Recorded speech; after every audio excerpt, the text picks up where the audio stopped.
So hold up. Let's switch over. Just Bing it. Yeah, hold up. Let's get out of this category because we're going to digression again. We're doing digressions.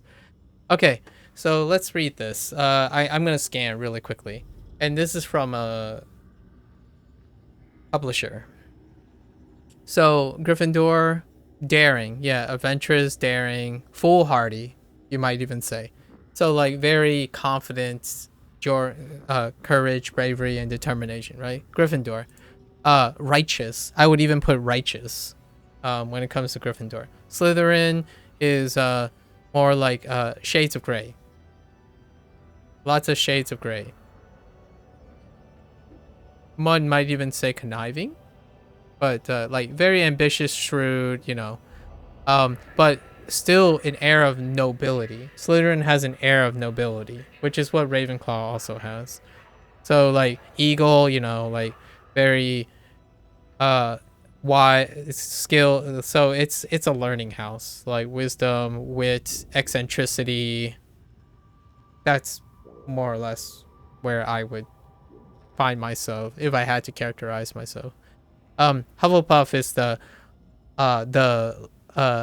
proletariat, the hardworking, trustworthy, like loyal peeps. Although I do have to admit, I wanted a badger as the house. It was pretty clear that one of the questions were the house. Like the four choices were the house, like relevance to the house literally. But I did want a badger of the four choices.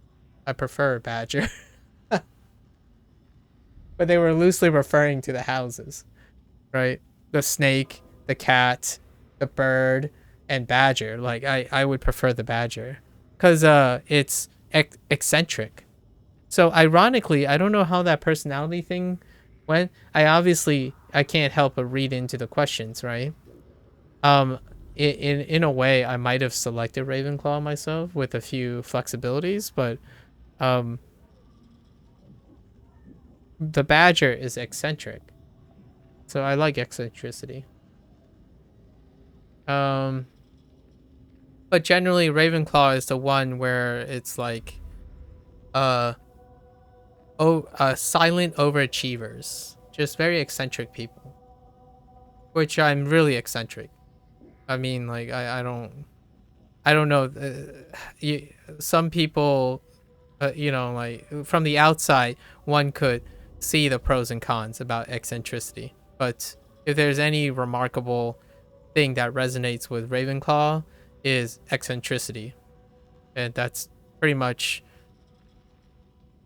how I figured. Hufflepuffing tends to be the most humble, but also often characterized as the most honest house.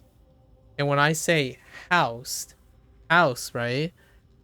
Like honest, when I say the most honest, is they're simpletons. But the simpletons, when you're Hufflepuffing, simpletons come with purity. Straight lace, hardworking, bootstrapping, that's Hufflepuffing, right? So, um, I do not prescribe to that. I legitimately, most of my advice and perspective deals with being more efficient. Honest day's work is the Hufflepuffers. I am not a Hufflepuffer. It's about utilizing wisdom, wit, and skill to become more and more efficient. Um, Efficiency enables people to strive even further than just getting an honest day's work. Hufflepuffers are honest day's work. Slytherin is more like inheritance, like legacy. Slytherin, I'm more about legacy. So like you're ambitious because your family is ambitious. You are shrewd because you are deemed to be shrewd and destined for greatness. So like Slytherin is closer to the nobility, like the straight up nobility stuff.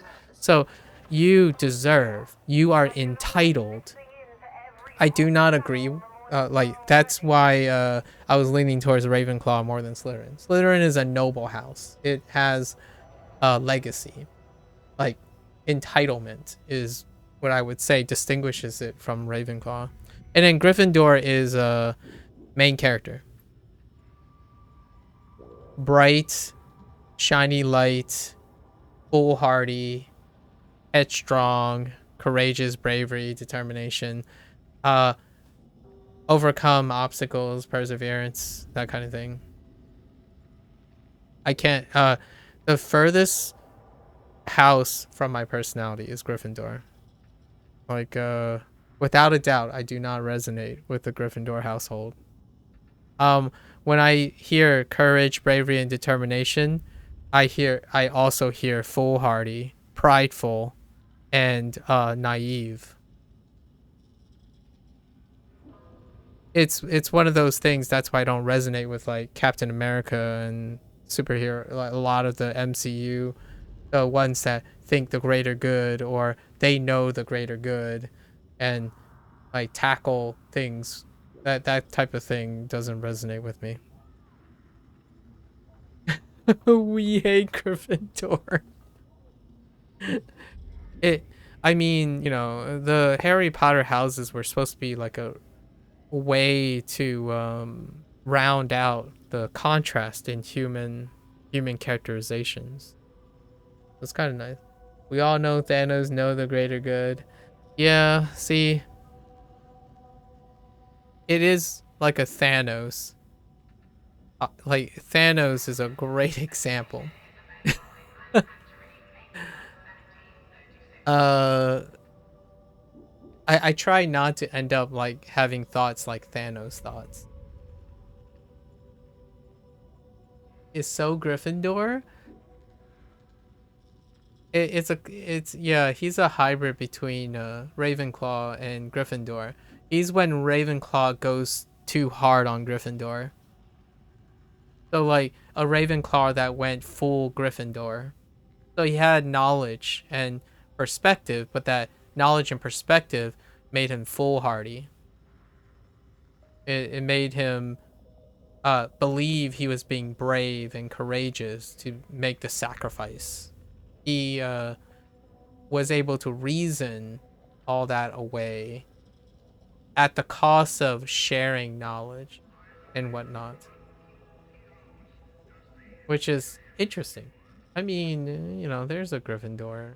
I mean, we're in terms of houses, how Harry Potter. I thought it was kind of. I wasn't like the biggest fan of how you're. Here's the deal.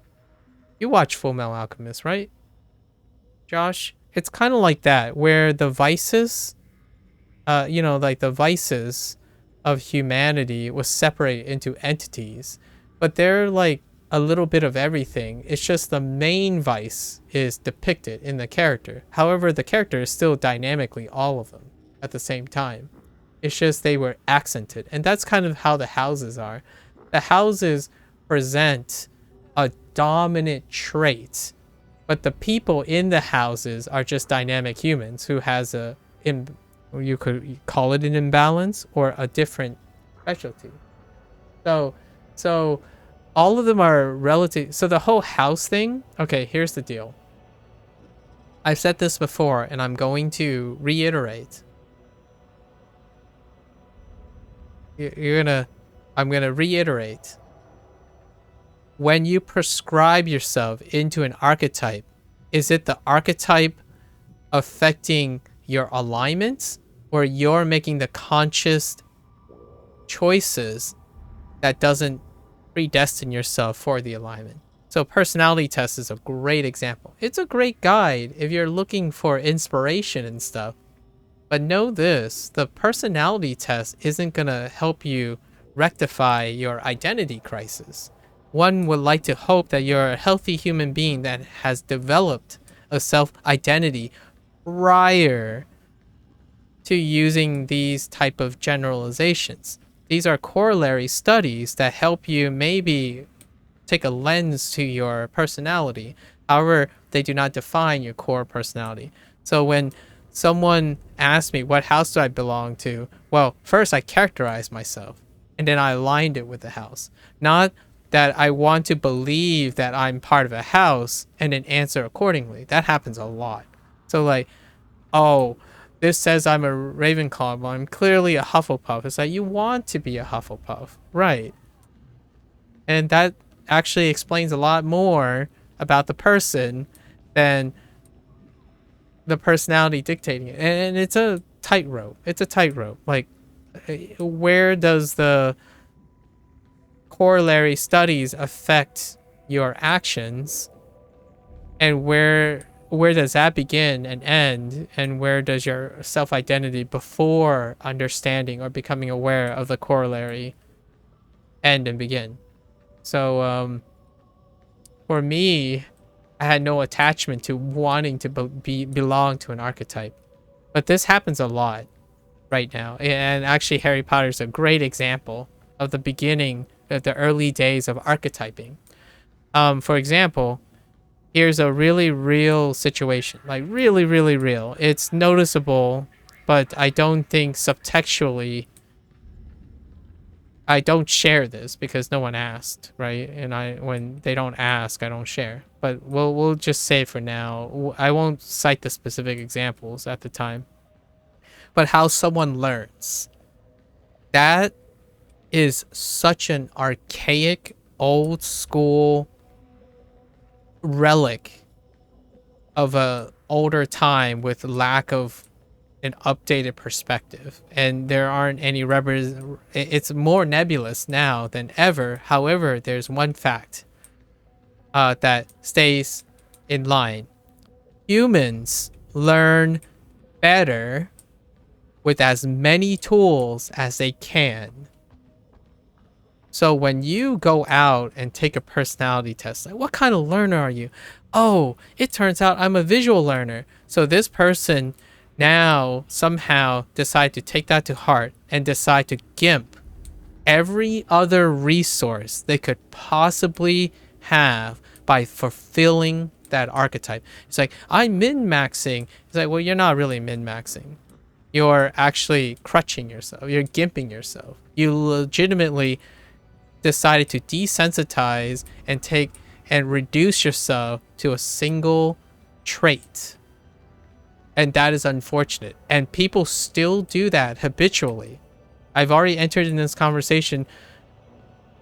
If I had $1 every time it happened, I could buy Hi-Fi Rush right now. At least 30 times this has happened. And of those 30 times, I would say half of it is people leaving and telling me I'm blowing smoke up their butt. And what I mean, I don't know if you're familiar with the phrase blowing smoke up their butt. They think that I'm just like telling them what they want to hear and tell them like they're far more competent. They are able to use different faculties of that. You're a human being. You're more competent in that. You aren't just a visual learner. You aren't just an auditory learner. You are all of the above. You just have different extent of practice with those faculties. There's a bottom line, and it's way higher than someone who prescribed to think they can only learn one way. You utilize that. In fact, if you think you're a visual learner, like if I was a professor, right? Like if I was still a professor and this kid comes up to me and say, hey, professor, can you use more diagrams? Because like I learn visually. It's like, kid, all right, from now on, I'm only using auditory supplements for you. Do you know why? And then the kid would be like, I don't get it. Doesn't that just make me worse? It's like, well, here's the deal. If you are a visual learner, so you already know how to get the most out of your visual learning, where can you get the most gains for time? Your weakest traits. Your weakest traits will have an unbelievable return on investment. Focus on that, because you already told me that you rely so heavily on visual learning. That's your crutch. Now go and listen to something and focus on trying to listen to something.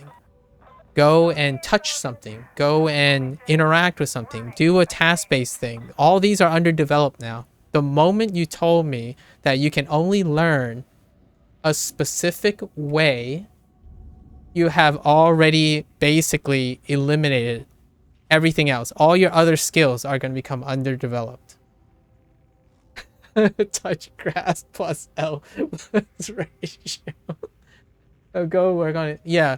So you have so much to gain on that, but at it, the here's the disclaimer: don't stop using your visual learning. Right? I'm not telling you to stop using visual. I'm talking about using your visual thing and everything else, because it's an untapped resource. Like, you're going from 0 to 1 in a resource. That is so much more gain than trying to refine your quote unquote visual learning. And in fact, here's an even bigger, it's a double whammy. When you fulfill an archetype and you heavily rely on one technique, that technique can create complacency. It makes someone complacent. They will, not only will they plateau, the human condition, a lot of times it will be like grinding. You will hit a plateau, and to reinforce or to push yourself past a plateau, you need to change it up momentarily. So it's two-pronged. Encouraging someone to learn a different way will allow them to reevaluate the way they think they're already learning, and it will present new ideas to integrate. And that will encourage a person to constantly challenge the way they learn in a novelty state. If you get so complacent with one technique, in fact, it'll get to the point where you stop improving out of habit. Like, oh, this worked all the time, we're just going to continue doing it. There's no aspiration to improving it anymore. This worked, what it ain't broke, if it ain't broke, don't fix it kind of deal. So being a dynamic learner gives proper dividends. So the personality test happens all the time too. Like, for example, I ask this all the time. This occurred like maybe 20 times in the last 4 years. When someone comes up, it's like, oh, haha, like, I'm sorry, I'm an introvert. So, and then that's all the explanation. It's like, oh, I'm an introvert, so you know. And I'm like, no, I don't know. What do you think an introvert looks like? It's like, well, they don't like talking to people. They have, they don't like being in public places. They have very little friends. It's like, oh, is that what you think an introvert looks like? So are you telling me that you have decided that you cannot make friends? You cannot have the skills to talk in public. You cannot go to interviews and get jobs because you've decided that's what introverts look like. It's like, if there was an introvert looking at your face, talking to you, doing something that you don't think an introvert does, do you know if that person's an introvert? And this is where I don't really reveal that. But if they ever ask, it's like, yes, I'm an introverted person. But I don't take that as a crutch. Every time I turn off the stream, I am exhausted beyond what I mean. I'm totally exhausted, but that doesn't stop me from doing things because some personality tests or some archetype told me that I'm an introvert. I will still continue to develop those skills. You are still a human being, and these things are on a spectrum. And that spectrum changes with conditioning too. I get the whole being born a certain way and whatnot. It's like, it's a mixed bag. It's nurture and nature at the same time. And you have a bottom line and a cap. Underutilizing that. It's like, hey, you want to be a content creator, but you discover you're an introvert. Oh, it's time to give up content creation. It's like, oh, really? Well, I don't know what to tell you. I'm sorry you decided somehow that you're preordained to not be able to use your inherent communication skills, your inherent aptitude for language, your inherent or personality test to be able to circumnavigate your introversion somehow. Oh, I'm an introvert. I can't be online. Okay, so in all seriousness, with the in all seriousness, with not trying to make too light of this, it can hurt people. Like this whole archetype, right? This archetyping and stuff can hurt people, and it's really, really disappointing. I mean, I'm gonna tell you, I'm saying disappointing in a sense that I would be disappointed, but I'm not going to shed a tear. Like, I'm sorry, that sounds callous, but it's the reality of the thing, where if you prescribe to something and it's so strong, only that person is going to able to navigate it.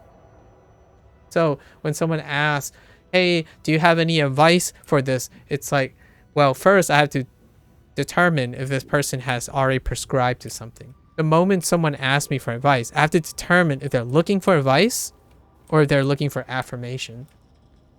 Because the last time one of the last times I gave advice, I was accused of mansplaining because I'm a man explaining something to a woman. So somehow, because I was born a man, everything comes out of my mouth as mansplaining. That's a really real thing. So all this stuff deals with archetypes. Like, it happens so much. Can you mansplain? But yeah, I literally had that happen to me. This person was like, oh, I researched 5 years about how women are placed down and stuff. Like, so instead of going to a female streamer and talking about a very real issue that I agree exists, you decided to weaponize whatever you research against a man who actually has an invested research in the very same topic, but instead provide a double standard where this woman treats me like this sexist woman treats me like I have nothing great to contribute because they are the victim and I'm the oppressor. It's like, how can you tell I'm the oppressor? Like, you legitimately just did the thing that the other person, like, you're accusing the other person of doing, but instead you checked all the boxes of how patriarchal society was oppressive to begin with. Only you reversed it. And that's weird. Like, I mean, my feelings are not hurt about it, but I didn't want to hurt this person's feeling because I don't want to witch hunt. Like, I don't want someone like going after me for witch hunting. So the only thing I could really do is like, I'm sorry that I offend you for being born a man. Good luck.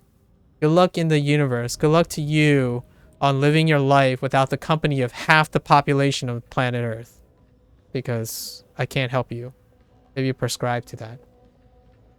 It's a very lonely world out there with ignoring that half the population have redeeming quality, but you know, good luck with that.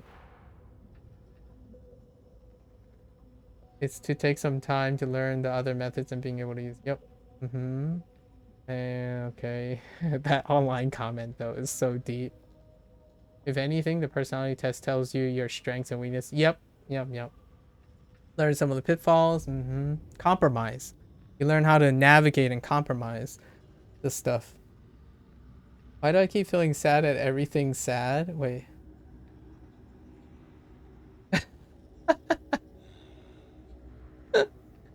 I just zoomed in. I just zoomed in on the email. Oh my god.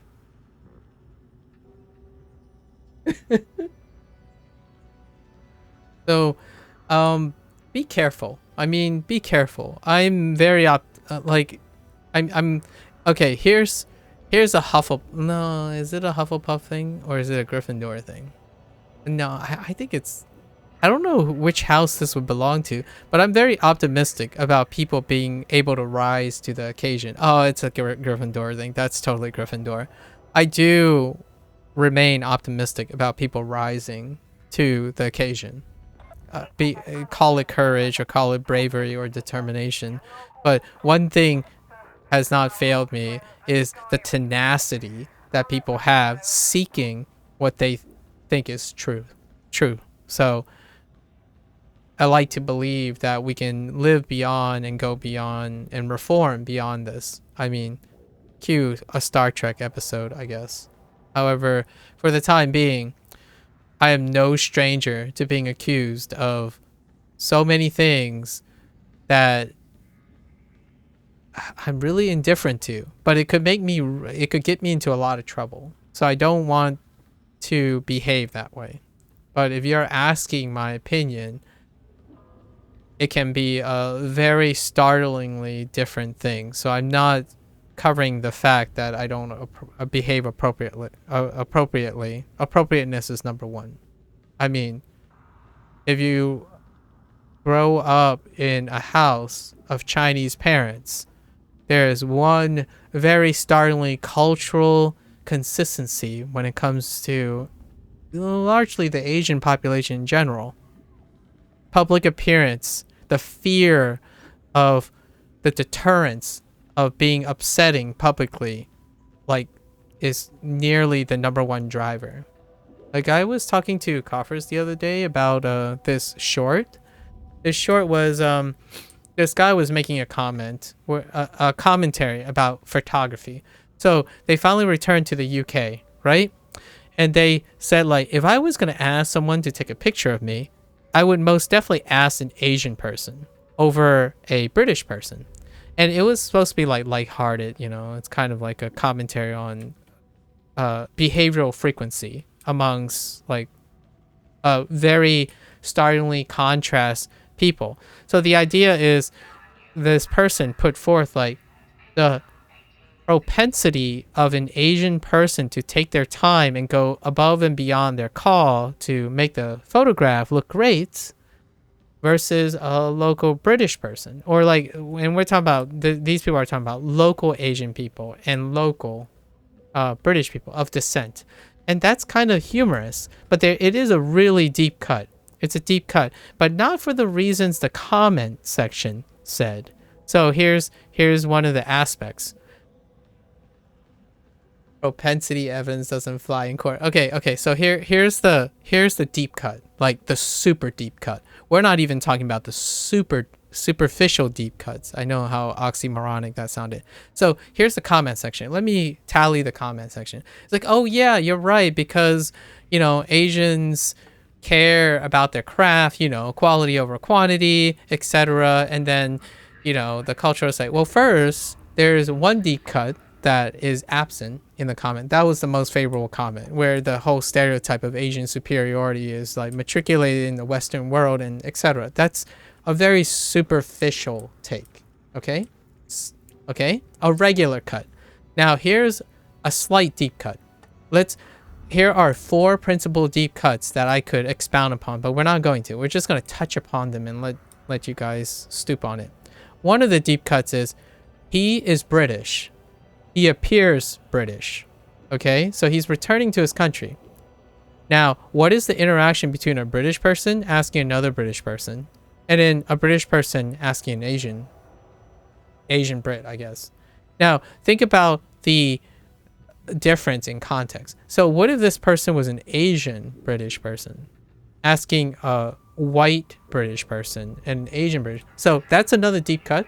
We'll set that aside. That's not where I'm going to focus on, because I don't have enough evidence to support or like illustrate a hypothetical in that situation. That's a thought that came to my mind. It's about double blinding. So this person isn't double blinded to the sampling, nor are they are the stimuli, right? They are the interactor. So they are not, the other people that are picking are not blinded to them. So that's just a experimental protocol thing, which I have no evidence. So, but it is a concern for the sampling. So he didn't change himself. He didn't get another person who isn't a white British person, right? So that's besides the point. To insist upon evidence. This isn't evidence. It's just humor. It's a YouTube short, but people in the comments section suggest that there's profound evidence or something on it. Here's another deep cut. We're going to go deeper. The quality over quantity thing. Is that even applicable to a stranger investing empathy or sympathy in a situation like that inherently has anything to do with quantity over quality. In fact, they might be the same. Like quality and quantity goes up simultaneously. So this isn't a situation where you pick quantity over quality. In fact, it's also a random sample, and so like the sample is too small. You can't even make an argument like that. Like where do you even go with that? This is a stranger encounter. Stranger encounters are one of, like, it's a one and done. So how do you even negotiate quantity in this situation? It's one of those things that you know it and now you can't unknow it. So what the heck does quantity over quality translate to literally in this situation? When people say like, oh, Asians favor quality over quantity, it's like, I don't know if you've noticed, but China is a global manufacturer of efficiency. Like, the Asian culture, another deep cut, favors pragmatism a lot in general.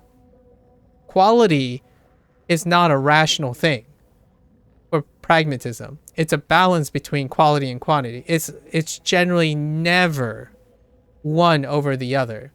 It's a compromise of both.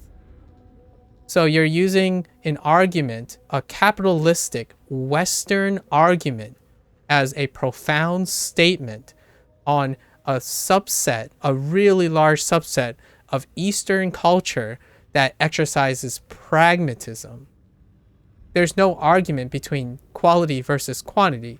Is sufficient quality with enough sufficient quantity. It's rarely ever, we're going to do our best. No, we're going to do our best at the least cost to us. Like that kind of thing. Like, how do I get the overall most profitable, efficient solution without sacrificing the most cost? It's rarely ever quality over quality is number one. Must take 30 minutes and constantly getting the people to move right, even if it's just helping a stranger, and only have one. So that's, yeah, so the idea is it falls apart. It is only one photo, so the likelihood is quality is up because quantity doesn't exist. It's just one. But you could take more photos. You could argue like, oh, but they'll take more photos, but it's about that one photo.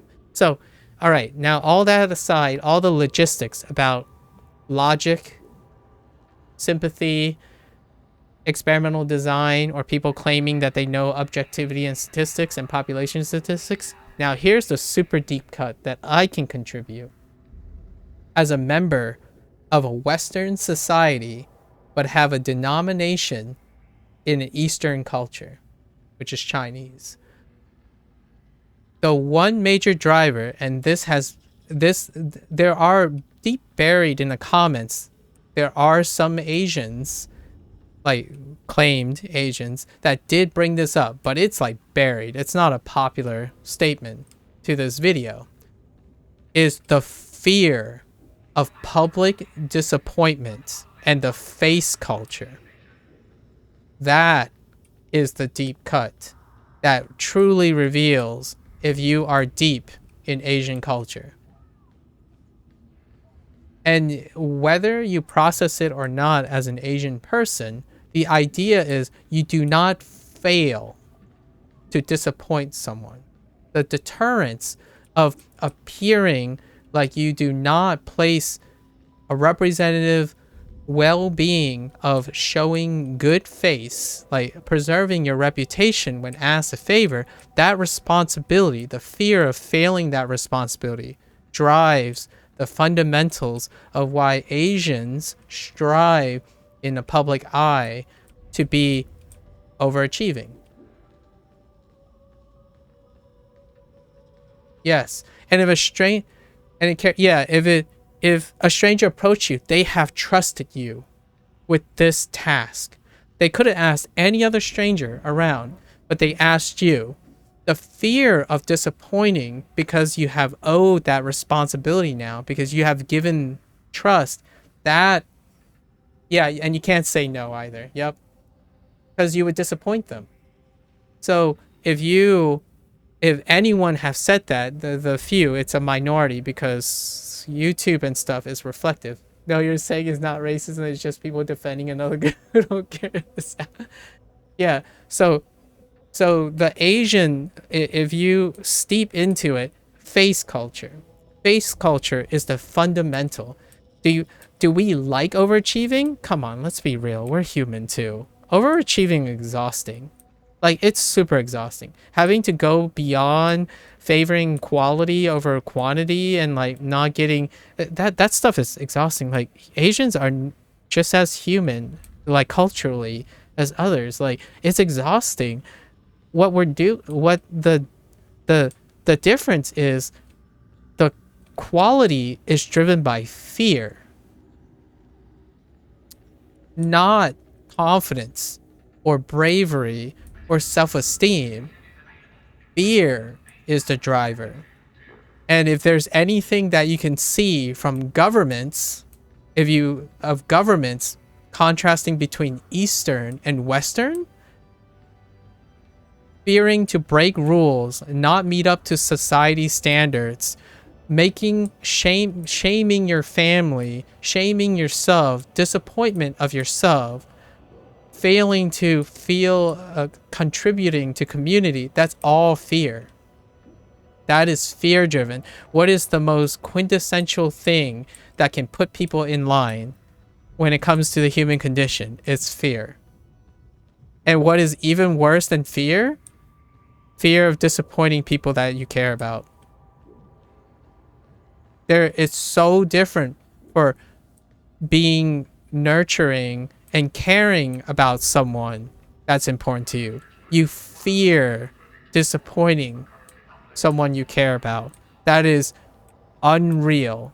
That is a pressure that is so dreadful that it can even convince a whole generation of male Koreans to commit suicide after failing. That is how painful it is. So yes, those Asian people, they want to take a photo. It bleeds into their culture. It bleeds into their propensities and subconscious. They don't want to disappoint. So it's not because, well, Asians having that whole perception of quality over quantity. That is a consequence of what the driving force is. It's not necessarily because somehow inherently Asians are humans that just have a culture that worked out to emphasize that. Well, it is, but not for the reasons that outsiders would, like people who are born into a different culture would think. Fear is the driver of quality. I do not want to fail my parents' aspirations. I want to have a child because my parents are looking forward to having grandchildren. These are the fear. I fear that my parents will die or pass away before they could see their grandchildren. That's the level of Eastern culture that drives people to do whatever it is possible to do it. Fear is so strong, and I'm not saying fear is a bad thing either. Fear, that's what made that quality driven thing. So fear can be a powerful force. It doesn't necessarily have to be negative. And in a Western world, fear is constantly construed as negative. So because fear takes away choice and all that stuff, it's like, yeah, and it's also very powerful. Get arranged just to appease. Yeah, I did. I mean, joshing, I attempted 3 times. I talked to 3 different people out of because I was a suitor for 3 of them. And it happens all the time. My parents are really worried, and no matter how Americanized I am, I know the cultural normalization of fearing to disappoint. So it's like a blend. Like some people, like when you communicate with Western culture, you say like, well, I don't get it. Why would you do this? It's like duty. Not that type of duty. Duty is the fear of failing obligations, failing expectations. What makes Asian better? They're not born better. They're not like somehow different types of humans. fear doesn't leave choices. So while I say like, oh yeah, you should be loved and stuff, I get it. I do get it. Like I've been surrounded with American people American families, like multi-generational American families that are very nurturing, coddling, but they're just another branch of it. It's another form of motivation. And when someone says, oh, you don't want to be like, get scared into doing something well, it's like, I can't relate to that. Almost my entire life is driven by the fear of disappointment. And that's why I can say it with such strength and brevity, because I harness that fear. I've burned so freaking bright because of the fear of failing my parents' expectations. Do I feel sad or unhappy about it? No, I don't. It's just a different perspective.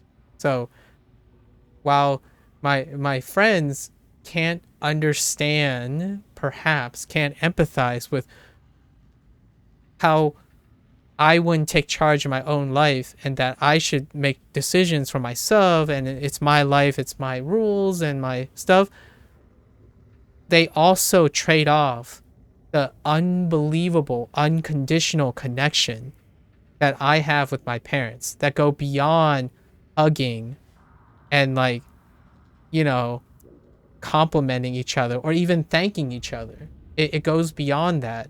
And it's all tied to the culture that emphasizes obligation and that fear of failing that obligation.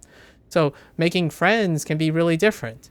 So when I make a friend who's not Asian American, it's a very different thing. And it's very difficult it's a very different, it's not difficult, but it's very different. It's just different how friends obligate each other. So when I ask, you dropped out of being Asian. So when someone asks me to do something, right? It's not to say that there aren't Americans, like multi-generational Americans, that are born into that aspect or like have achieved that aspect. I've met people who can appreciate that, but the statistics is that on average, an Asian household will have the face culture as number one, and then secondarily, an individualistic culture. So it's always communal versus individualistic. But it doesn't mean that there aren't Asian cultures that end up embracing individualism, and then there are American, like multi-generation Western people who embrace communalism. It happens.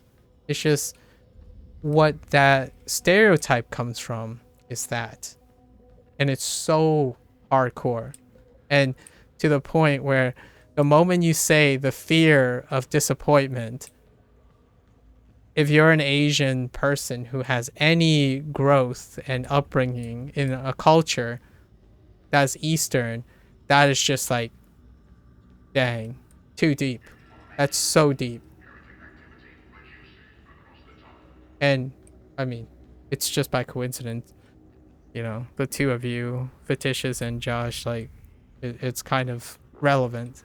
And I don't see it as a bad thing or a good thing. I just see it as a means to an end.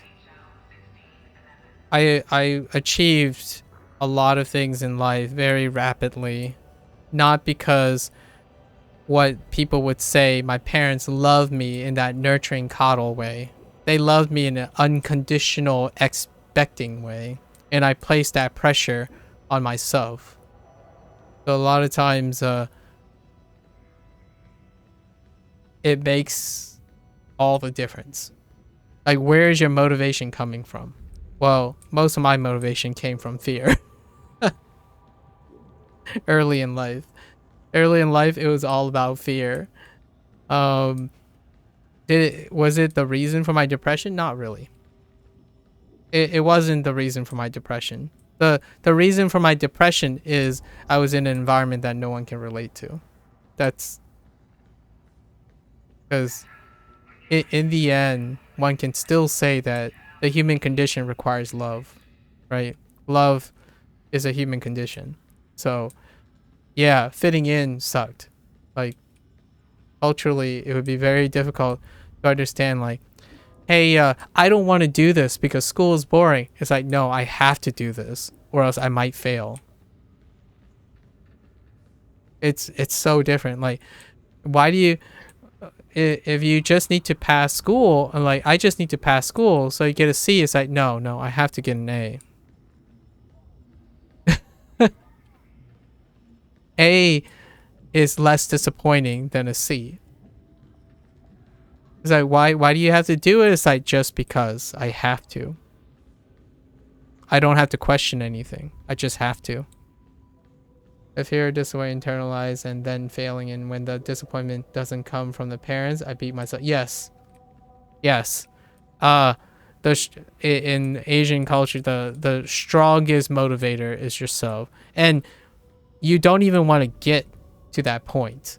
Like, what's worse than failing yourself when your parents have to directly express their disappointment to you?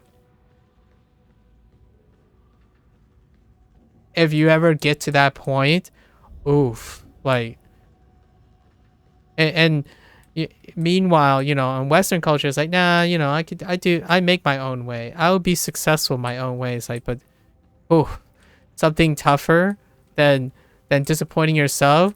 Oh, disappointing others.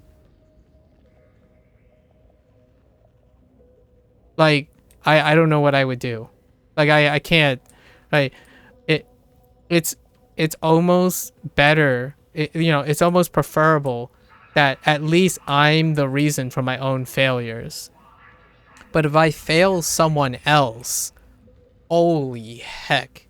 And if that someone else happens to be your family members, that's off the charts because of face culture.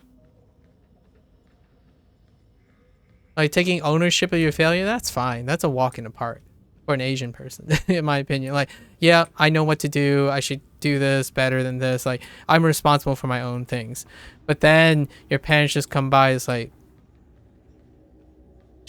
they don't even tell you. Most of the time, they don't tell you, right? If they do have to tell you, it's a whole different level. Generally, they would be like, you could do better. And that's fine. That's like a little bit indirect. It's like they're still they're still like trying to be encouraging. That's the also one of the fun parts. That's how Asian parents tend to encourage you. They demonstrate or point out that you could do better. Like, great. But the moment they say you're a lost cause, that's GG. When someone gives up on you, that's GG.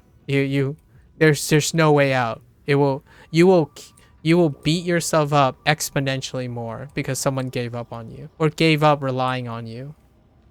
And that's woof. That's oof.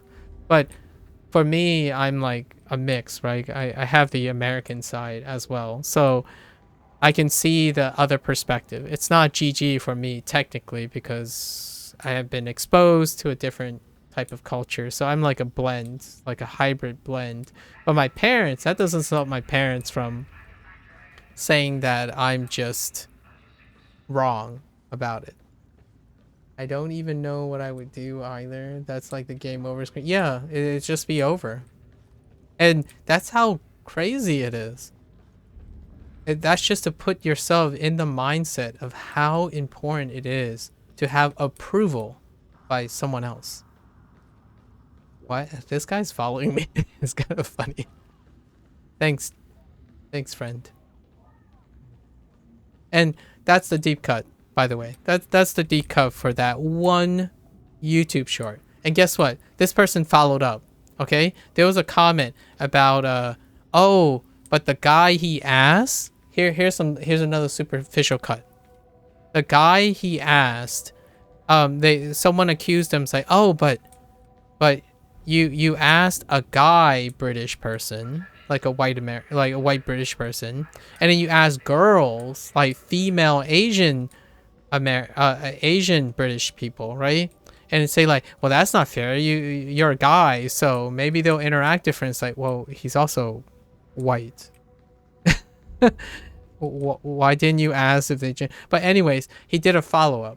This guy did a follow up, and they asked, a female.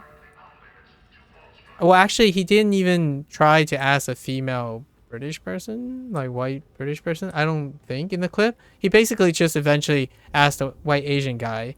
I mean, not a white Asian. Asian British person that's male, right? And the same thing happened. White Asian guy. That's kind of me. That's kind of how I describe myself.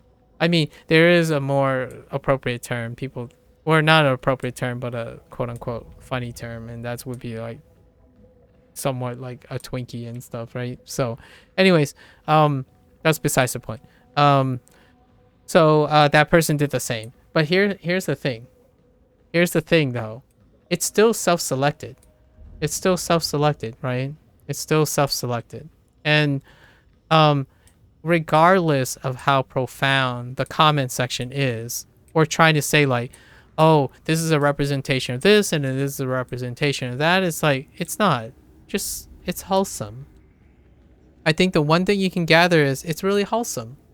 But it's kind of weird that this guy had an agenda. Like, they wanted to highlight a comparison as though it's like a word of wisdom, but it really isn't. Like, because it's misleading. It would, to me, appropriately, it would be wonderful just to celebrate that Asians like, that's what happens. What are your thoughts? But instead, it almost implied some truths that can be very deceptive. And the commentary reflected so much on, you could definitely pick out, you know how in YouTube, the comments that happen all the time is in this format. I'm not sure if you guys seen this format. When someone says, this is what Koreans do. This is what Chinese people do. And then in the comment section, it's like, as an actual authentic Korean, I can confirm this is true. Like that type of format. I'm like, would a Korean make that statement? I'm actually kind of curious. It does it all the time. Like, for example, even individuals who, they're internet experts. So that's a self call out to an internet expert, which is encouragingly grain of salt, as in you have no validity on the, like no measure of validity of the comment. Like, for example, someone would talk about ADHD and like the 5 signs of ADHD or something. And then the first comment would be, as a licensed certified psychologist, I would agree that most of the it's like, what? So are you telling me you're willing to gamble your license and your credibility on trying to be a correct comment on validating a YouTube short that is basically out of context for an expert? I mean, sure, I'll give you the benefit of the doubt, but man, if I had a license and a certification and I was acting as a professional person, it is unprofessional to make that type of comment, especially on a YouTube short or a TikTok or a YouTube short of a TikTok. That is overextending. It is highly risky and just strictly unprofessional, in my opinion. Like, I'm not going to beat around the bush for that. That's, you do not go around flaunting your certification, trying to provide credibility to something such a short format that's highly unreliable and like you're putting your credibility at risk. And you might be thinking, well, it's just YouTube shorts. No one would take a big deal about it. People been fired for less. So what does that tell you as an expert? If you are a professional exercising certified psychiatrist, that's how much you value your credibility, I guess. So if your value of your credibility is that low, in my opinion, do I even want to trust you in the first place? I wouldn't, personally. But you sell yourself short. In my opinion, I'm being aggressively giving you the benefit of the doubt. If you truly are certified, I hope you do it in a forum that provides you with adequate credibility and the ability to affirm that what you're saying is genuinely something that reflects your perspective as an expert and whatnot and all that. It's like it's selling yourself short. It's almost like a professional clout chaser. If you're a professional clout chaser, I can't possibly think that you prioritize professionalism in your own expertise. You're chasing clout. That's agenda driven. Since when do you go to a doctor expecting that they want to make you sick for clout chasing? Like, they have ulterior motives. A professional is trying to mitigate ulterior motives. So you're going to go around flaunting your certification. That's not a type of expert that I would trust.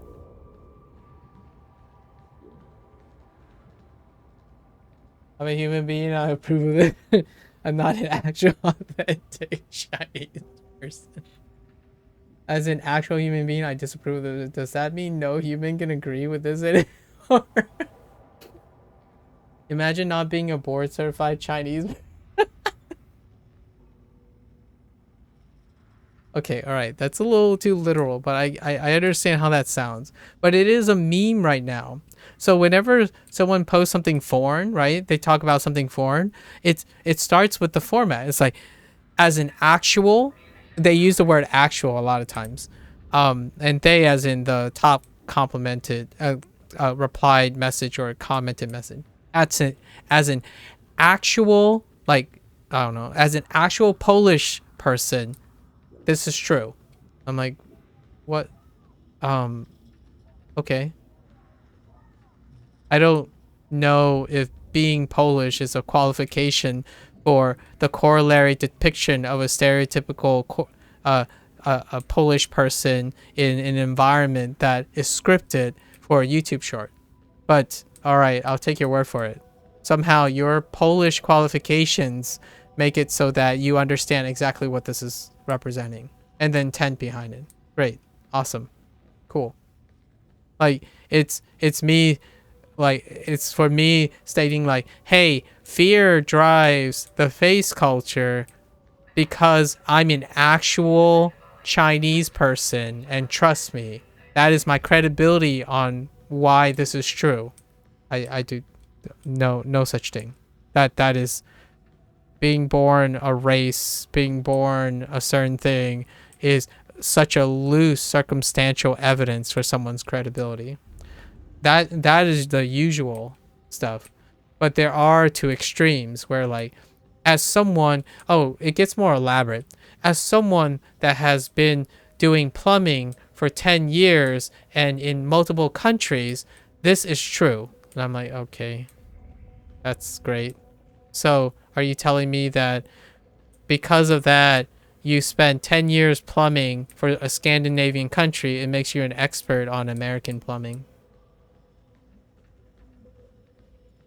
So you're telling me that you value your professionalism and your credibility and your years of experience so little that you can't appreciate the craft that you have is limited to the experience you have.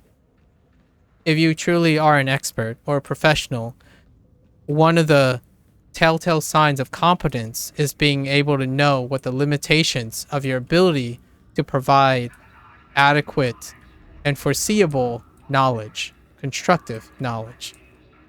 To know what you don't know and the limitations of what you don't know is a part of becoming an expert, a competent expert, a competent professional. We don't know that. Like, you value it so little. Somehow, like, hey, I will flaunt my PhD. It makes me more reliable. No, it doesn't. It really doesn't. As a person of inter-ethnicity descent, and having grown in a household in the country for a majority of my life, in my limited experience, I've never witnessed anything like this before and cannot say anything for but it's interesting. Therefore, I'll look it up and ask. Yeah, that's a very reasonable statement. I mean, it doesn't have to be that wordy, but you know, it's it's very safe. That's super safe. But you know what that also sounds like that people don't like when it comes to social media and platforms? It lacks direction. It lacks clarity, and it sounds very politically neutral. And for whatever reason, right, in the current state of internet culture, actually there are a lot of reasons. I don't want to go over the reasons, but or my suspicions of the reasons, like 10 or so of the suspected drivers. But clarity, straightforwardness, hyperbolic statements are more reliable than ambiguity, ambivalence, and like probabilistic uh, statements. So it turns out no one knows what that is. Not even Wigret is so fake. Wait.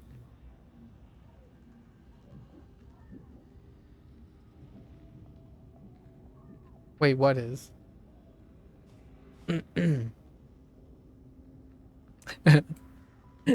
I like to be wordy to be clear. That is the irony in it, isn't it? That is the irony. A lot of times to be politically neutral or being able to cover yourself from negligence or unintended liability, it becomes wordier and wordier. But you're clarifying to be more specific, but that specificity leads to a lack of clarity. Is the part two of the comment? Oh, yeah. It turns out, yeah, that's fair. Yeah, that's fair. By the way, that person, the video was really wholesome. It was great. Like, good for the person. Got a lot of views. Got a lot of comments. In no way did I ever mention that he can't do that. He did a bad thing. He did a good thing. I don't use those words. Like, it's a content creation. That person has intent. They're probably aware of some of the consequences. The people who made the comment, they take responsibility for their consequences and stuff. And then it offers me an opportunity to make commentary on it. So the world spins. I'm not taking a moral high ground or anything. It's just that's just it. But it makes for a very interesting conversation. The pattern of like claiming to be something, I think is supposed to be a haha. Like, what I mean is, you should have reimbursed me extra for their time. As an Asian person, would you ask someone to pay for your time when they're asking you a favor? I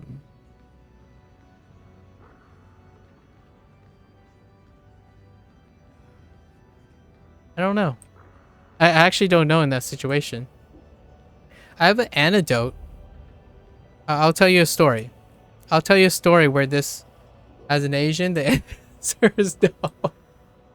Okay, I'll give you a personal anecdote just to tie this all together. And then we'll call it a day. Here's my personal anecdote. I've told this story before, I think, in some way. So back in the day, like not long ago, like I'm gonna say it's been a while. It's been like 6 years. 6 years ago, yes, haggling go burr, yes, for sure. So here we go. That's a different story, by the way. I won't talk about today. I will not share about the story about my father and Fujianese people and how he always knows that people are ripping each other off. And the most target is Fujianese people ripping other Fujianese people off. So that's a story for another time. For this story, it's about the fear of disappointment thing. Okay, so I went. Why? What? Listen. It's a long story. It's a deep cut about the Fujianese culture. Like it's the deep cut. The Fujianese transplants into the United States. It's a long cut. We'll do that another time. Maybe when it comes up appropriately. So this antidote is for the fear of disappointment in Asian cultures, or like as a Chinese person, okay, in the United States, growing up in the United States.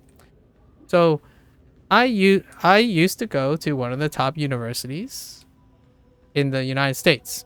And this university is located in a place that's highly enriched with Asian people, specifically Chinese people. It's a really high concentration, right? It makes sense, right?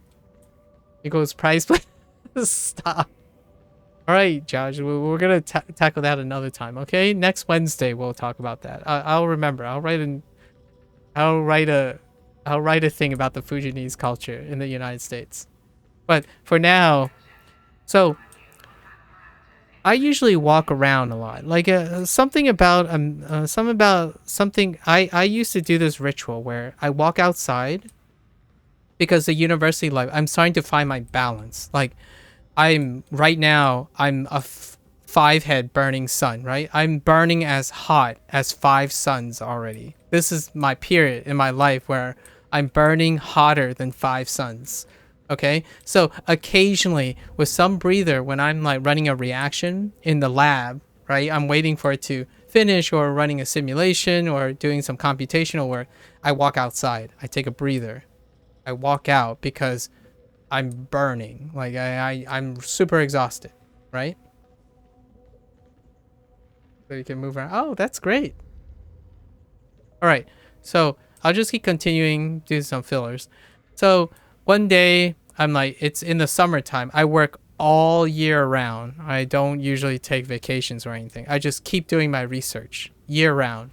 If it's the summertime, some people take a week off and go do summer vacation, go like traveling. I just go through the summer, always doing research. So in the summertime, sometimes I walk outside, like, because no one's around. Like, not a lot of people are in the lab. My boss would be traveling and stuff like that would be happening. So it's kind of low frills, so I'm able to go outside and take a breather. So the thing about the campus is it's one of the top universities.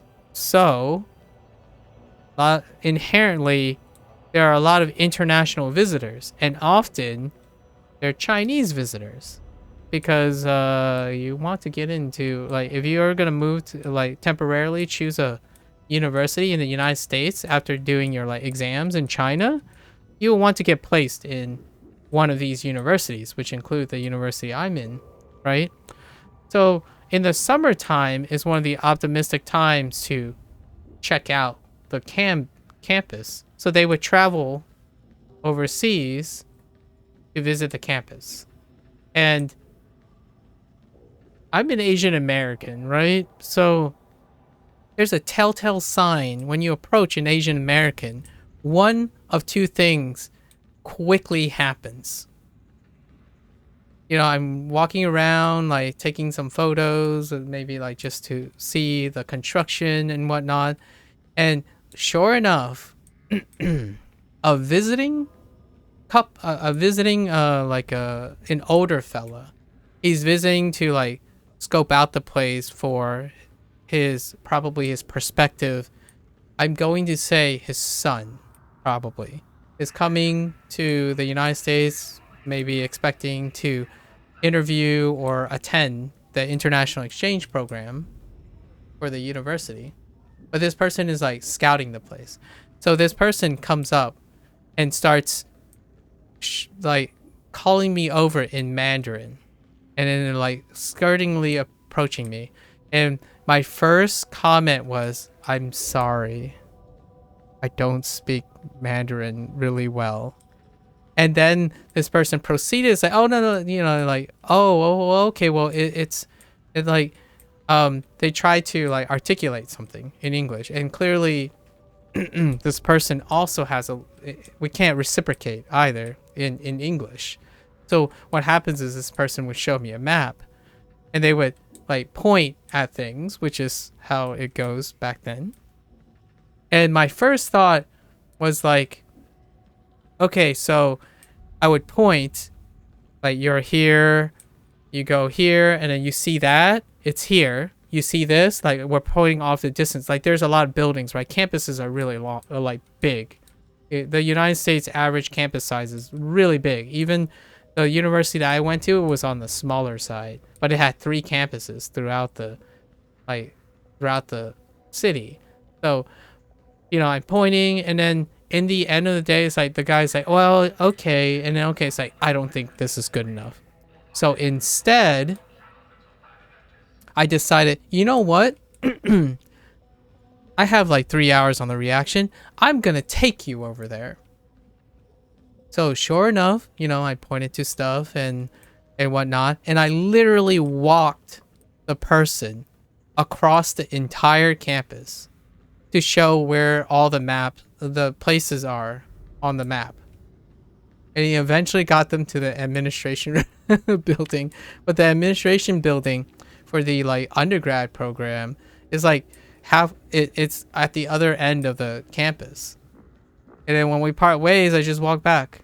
And then because I couldn't do a great job, there was no way this person would know what I'm referring to, and they will still walk around campus when no one's around. It's summer vacation, so most of the campus is closed, and the vast majority of the people that might be here in the administration are English speakers. So immediately, it didn't take very long. Like I was pointing and it's like, no, this isn't gonna work. So immediately I just said, let me show you. And I didn't say it in English. I said it in a really poorly way. But basically I just watched her and we just said nothing. I pointed at stuff on the map, and it was just like O's and ums and stuff, and we did it. That's it. We managed. So instead of just the idea is that I couldn't do an adequate job because I can't speak Mandarin. I was terrible at it, and it would be devastatingly poor. So what's the next best alternative? Go way out of your way to make sure the person knows. So did I ever learn? No, I didn't. Not yet. Not yet. I speak to my parents in Fujianese. Goshing, so there isn't a person that I have around me that I would use Mandarin. Like I don't use, my parents don't speak to each other in Mandarin. So pragmatically speaking, I don't have a vehicle to apply Mandarin, and it requires an application, at least in my opinion, being a pragmatist and stuff. So you might be thinking, oh yeah, but this is... So it happens a lot because I look Asian, right? I look Asian, and I kid you not, that's one anecdote. I've been approached by a Korean who thought I looked Korean, and it happened the same way. It's a different part of campus, but it's fine. They were looking for engineering. It's fine. It's like not at the opposite end of the campus, but it's like on one of the corners. Okay? And here's another thing. You might be thinking, oh, but is it only Asians? No, it is not. When a person approaches, for whatever reason, there are like 4 people around me, and they pick the Asian to guide them around the campus. Like one time I literally was standing in a crowd, and for whatever... Okay, this is a selective bias though. Remember, there is a chance that I could just be very approachable, or like I look like I was approachable. That could be very well be the thing. But this wasn't the only time it's happened. And you know what happened every other time? All those times, I literally walked the person and offered a tour of the campus. I answered their questions, and like I had to make them feel welcome because I was a representative of the graduate study. If there's anything that might happen, is that their kids would be my next students that I TA in. That's what would likely happen. Like next year, their kids would come to campus, and they would probably have to take one of the classes that I TA in, because 95% of the people who go to this university, they're pre-med. All the pre-med students have to take a science class, like all the science classes. So it ended up pretty much anyone ends up approaching the Asian dude. Like, someone that came from Washington State or would come here and they speak perfect English. Like they're like white American, or they would identify as white American. They'd be like, no, not the other white Americans. They would approach the Asian dude. So without, I'm not trying to insist on anything, right? Because there is a very chance it's a self-selection bias. Like I could just simply, when I'm walking around and I'm, like messing around or just breathing and stuff, it looks like I'm approachable. Because in all honesty, I don't know what the other people look like that was around me. Like they might have looked occupied, like about to go do something like that. This happens really often. And most of the situations, I will spend 2 to 3 hours showing them around and then finally leading to their place, because they had time to and they wanted to ask the things. So that's what I did. I legit just dropped whatever I did and spend 2 to 3 hours. And it's not even my it's not my job to do that, but that's just it. It's the obligation. Like you got to make this person's day. Like that. If they didn't pick me, it would be great. Like I wouldn't, and then I would have those 2 to 3 hours. But that's just how it goes. I love it when my friends look East Asian and wait staff or whatever talks to me in English and them in Cantonese. Turns out the ability. That's fair. That's fair. And the idea is there is a chance. There is a expectation, right? And what I'm saying is the fear of disappointment also feeds back from expectations.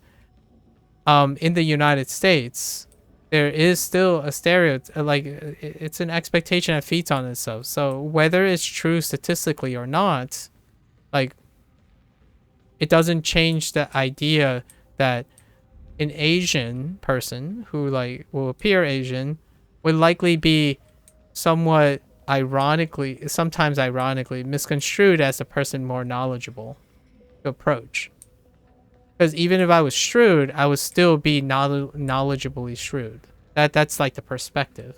It doesn't have to, it's not offensive to me. It's not like bad or good. It's just that's what happened. Anecdotally. I'm specifically just saying this is anecdotally. It just happens to coincide with some popular expectations. And inherently, I'm complicit.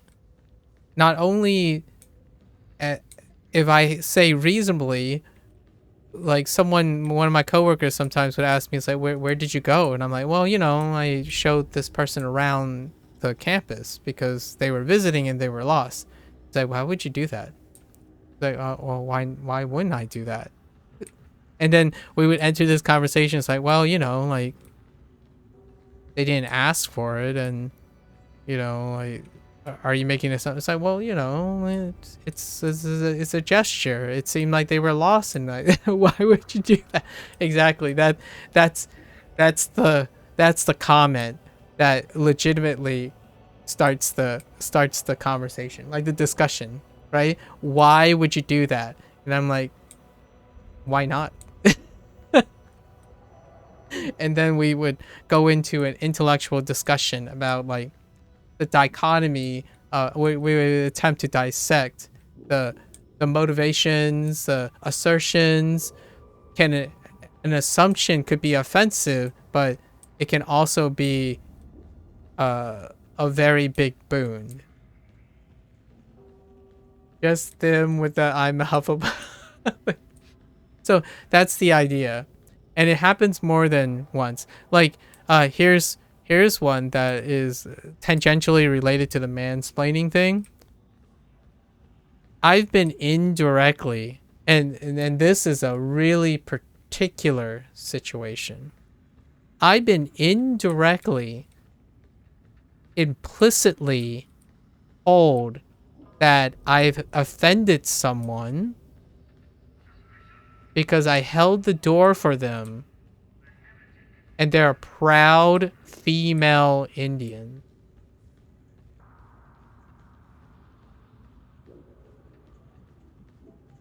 Wrap your head around that one.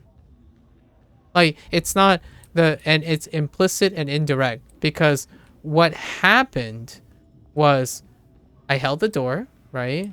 We walked in, we sit down, we had a meal, and then this person's direction of their conversation dealt with the idea that, oh yeah, like when I was younger, I grew up in a country.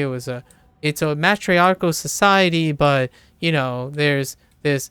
We had to work really hard, and like all the wealth was controlled by men, and then stuff like that. And I'm like, okay, I see that. All right, I can't ignore the fact that I'm a man, but. And then they go on and say, there's some pride to be opening your own doors, and I'm like, Monka. I'm like, wait, are you suggesting that you had this entire line of thought that you're sharing with me because I held the door for you? And then I'm thinking that's awfully specific. And I'm reading between the lines like, so are you telling me that you think that I held the door for you because you're female? So this is the irony in all of this. This person is a coworker. She is also an international. So I was being very reasonable. It's like, oh yeah, I get it. And that's very reasonable that you would take that perspective. But in the United States, most people hold doors, irregardless of their sex. Like, they just hold doors. It's a cultural thing. It's not a sexist thing. Like, people just hold doors. In fact, you enter this like super awkward situation all the time where there's a guy, like if you're entering a door and you see someone off in the distance, it's like, oh man, but I should hold this door. And then you're holding the door and then the person is like, oh, you're too far away. So they start like hustling a little, even though they just want to casually walk. And then you have this like awkward situation where like, oh, but I want to hold the door for you. You can take your time walking over. And then the person's like hustling, say, oh no, but they're holding the door. I need to hustle because I don't want them to be holding the door for too long. That's United States. That's American culture. Like, so this person got a little weird and subconsciously implying something, but it was just completely misconstrued for something else. Just because coincidentally I'm a man and she's female. That's weird. But you have to also understand that from the perspective. Like, I was very reasonably tolerant that was the case. Like, it's understandable if your life and focus and background has become that. So I was trying to be understanding. However, her depiction of men was less tolerable. And it made it very awkward. It made it so awkward that it almost feel like it's offensive for her to share company with the opposite sex. So I'm like, okay, well, we're gonna have to be a little real here. That left an impression. So I'm not entirely sure if I'm even sharing equity with this person. When it comes to decision making, like I don't even know if we can even bridge this. She has such an emotional baggage that I think I'm being more harmful, a more harmful reminder than like a friendly coworker or something. And sure enough, the pattern repeated. So, but I wasn't involved in it. Even Here, most people at least hold the door enough for someone to go through the door as long as they're directly behind, which means if you're slightly further than that, that door is straight at your face. Yeah, so one of the characteristics, and it happens in you, like if you go on YouTube and look at shorts now, like if your phone is listening, they'll recommend shorts. It's a really common like stereotype, but it's statistically the norm in the United States. It leads to really awkward situations though, but that is how you identify an American. Like if you ever have the situation that I just talked about, if you lived in the United States long enough and grew up with the United States culture, at some point you're going to encounter that awkward situation where like, oh, I'm holding the door and you made someone inadvertently walk faster than they want to, but you really didn't care.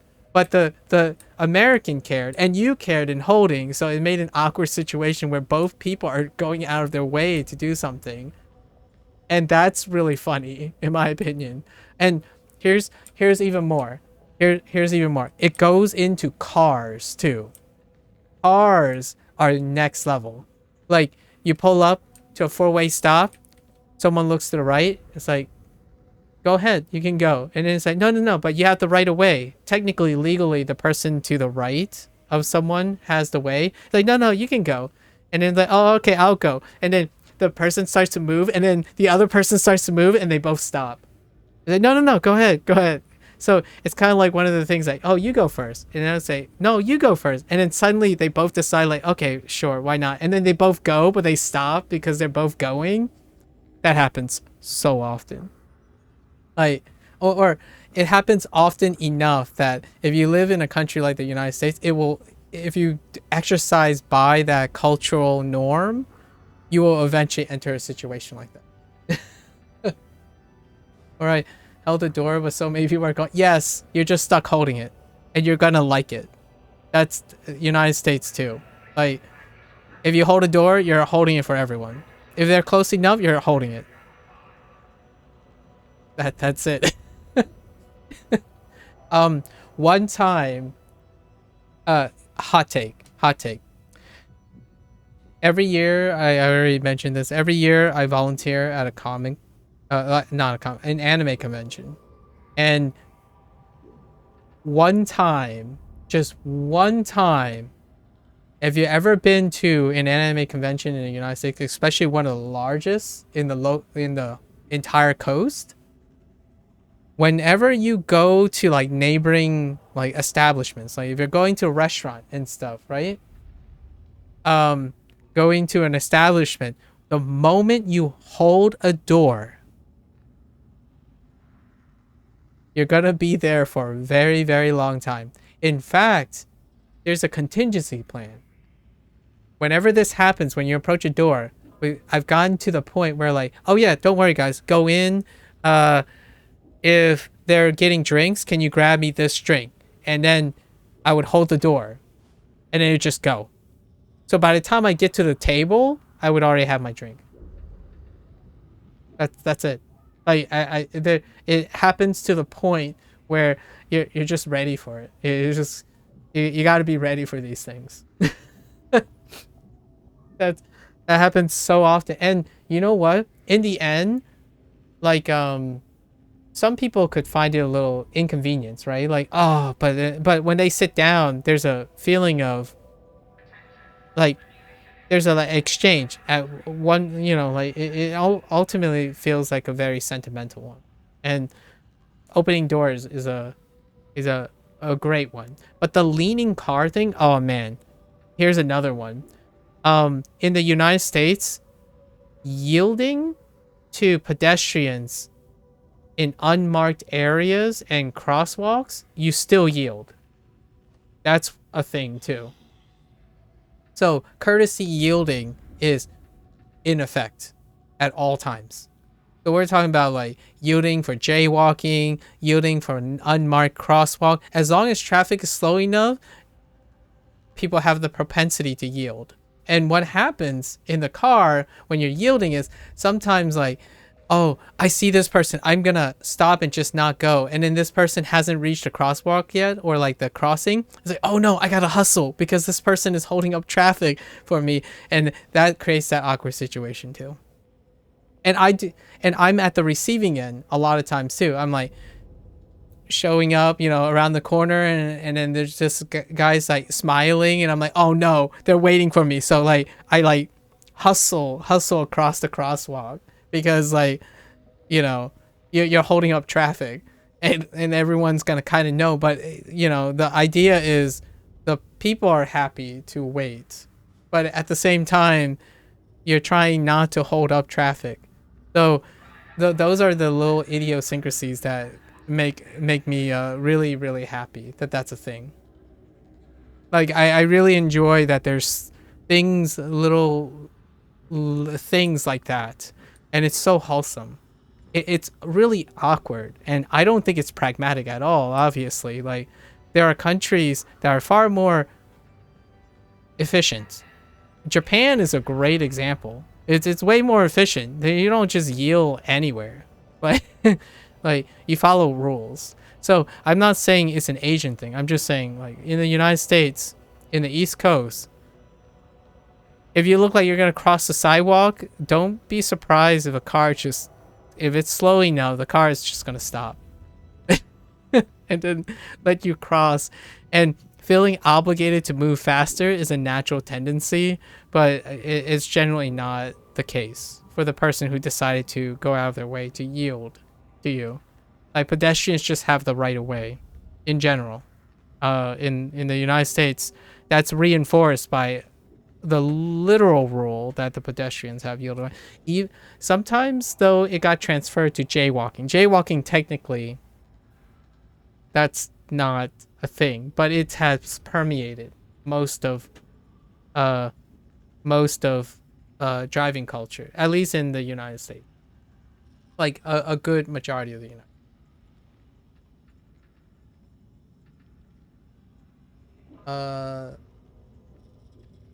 Until someone else volunteers. Oh yeah, then you have to go through the motion of rejecting help. Yes. Yep. Oh yeah, I see this person walking. They're my next one. Gonna force us. Like it's so awesome. Drivers projecting their insecurities about their health on pedestrians by waiting for them, making them feel bad. That's a very meta. Gosh, that's going a little hard on the meta. I'm sharing these things because I think it's so much fun that different cultures have just really weird things. I think that's what makes it so charming. It's not pragmatic, it's not utilitarian, it's not right or wrong, it just is, and that's so fun. But the moment you say these kind of things, if you look on YouTube and you look on TikTok, what they constantly do is compare them as though suggesting who's better and who's worse. And that goes back to the whole like culture that's being cultivated, like the competitive culture, the gaming culture, how much all of this stuff bleeds into reinforcing what is right and what is wrong, what is better, what is more efficient, who's better, who's not. And that sucks. And there are even channels, in my opinion, that are just informing. They're like, oh, this is what Americans do, typically. This is what Koreans do. And then the first comment comes out like, not all Americans are like this. And then it's just some comment that decided they took offense, as opposed to, and then there are comments like, then another champion say, oh, this is exactly true. And they took compliment. Like, there hasn't ever been a comment that's like, oh, that's funny. It is a funny observation, but I find that entertaining. It's truthful because it's applicable. Not the idea that is it good or is it wrong. It's just like, oh yeah, funny thing, isn't it? I'm still waiting for Fictitious to win the best general award. Fictitious has this habit of where he like, if I had to make an impersonation of Fictitious, I'm calling Fictitious out on this one. He probably has like a book of dying. Like it may be a figurative book in his head. He's just have like these one-liners. Like Joshing, he legit has these like one-liners, and he's just waiting for the perfect opportunity to pounce and leave an impression. So he's doing like the good old Asian thing, right? The good Asian thing where you wait for the grandest, most opportune moment to just blow everyone's comment out. You know, less is more kind of thing. Quality over quantity, right? Actually, Fictitious might just be away right now. I don't know if you know, but he's in Hawaii, so it's still in the middle of the day for him. It's just the middle of the day. Oh, there he is. but yeah, the one-liners, just waiting for the perfect opportunity. But that's good. I'll remember for Wednesday. We'll talk about business. Are you familiar, Joshing, what I'm talking about the Fujianese Americans? Like Fujianese largely moved to the United States to be business people. They're like if McDonald's had an establishment for the burger chain, Fujianese had an establishment for Americanized Chinese, which then more or less got mirrored everywhere else. Like the westernized, quote unquote, industrialized Chinese food. That's Fujianese people. Like it's historically, like now it's a historical thing now. Like it's undeniable that one specific group of immigrants from China was like networked. You could even call it like a dark web or like internationally monetized a Western palate Chinese food, and that's the Fujianese people. I'm aware that we have a president and maybe have a certain reputation. Yeah, not to. Yeah, that's fair. That's fair. And Fujianese people are globally it's because my parents are they fit the template. So there's a global network, and it just happens to be Fujianese people from the network that were networked to help immigration and success in a different country. And usually it's the westernized countries where they use to monetize the Chinese food. And that Chinese food has donned what people now know or coined as the Western palate Chinese food. You know, the General Toast chicken, orange chicken, beef with broccolis, egg drop soup, hot sour soup, like that version, like the sweet and sour chicken. We're not talking about Cantonese cooking version. You know what I mean, right? You know what I mean? Joshing, like we're not talking about where you are in Hong Kong and Cantonese version of those. We're talking about the heavily sufficient quantity with a compromise of quality approach to monetizing very high efficient competitive fast food that doesn't taste like McDonald's. And every local chain might seem like a mom and pop shop, but they're actually part of a larger network of Fujianese people that know each other. So often, if you own for this specific reason, American Chinese restaurant, right? You could be British Chinese restaurant. They're still networked in that way. You will know they will exchange ideas about where is an optimal location so that they don't compete with each other. And then it just like goes around. So everyone talks within a network to be like, where's a prime spot to open another westernized Chinese food place.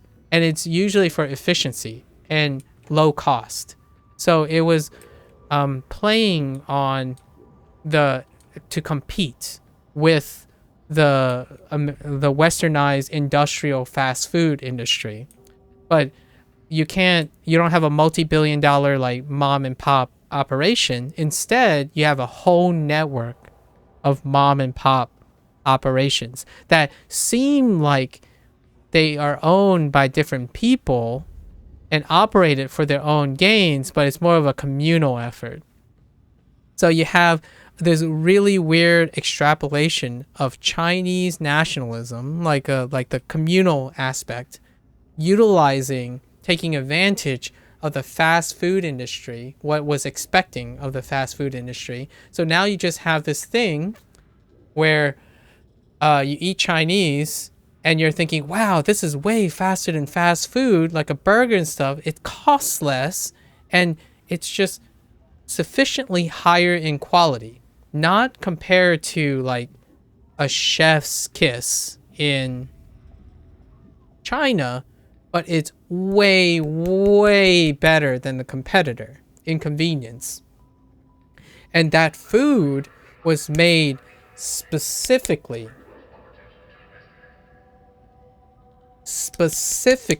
for the Western palate. Like, I kid you not. It's to the point where my parents operated a restaurant for most of my life. Still most of my life. 18 years, right? And they have been asked, like, oh, what are you eating back there? Because we eat in the restaurant. Like, back in the day, we didn't have a place to stay. So, like, a lot of times we work, eat in the restaurant, and then we go home and then, commute home and whatnot. So what they would say is they would tell the customer that, oh, this is too bland. It's not for you. It's for Chinese people. Like, Chinese people eat this. That's what happened. Like, so, like, oh, it's like, what kind of fried rice are you eating? Well, this is Yangjiao fried rice, right? And it's like, well, it's not for you because it will taste too bland. Like, the idea, like, this perception.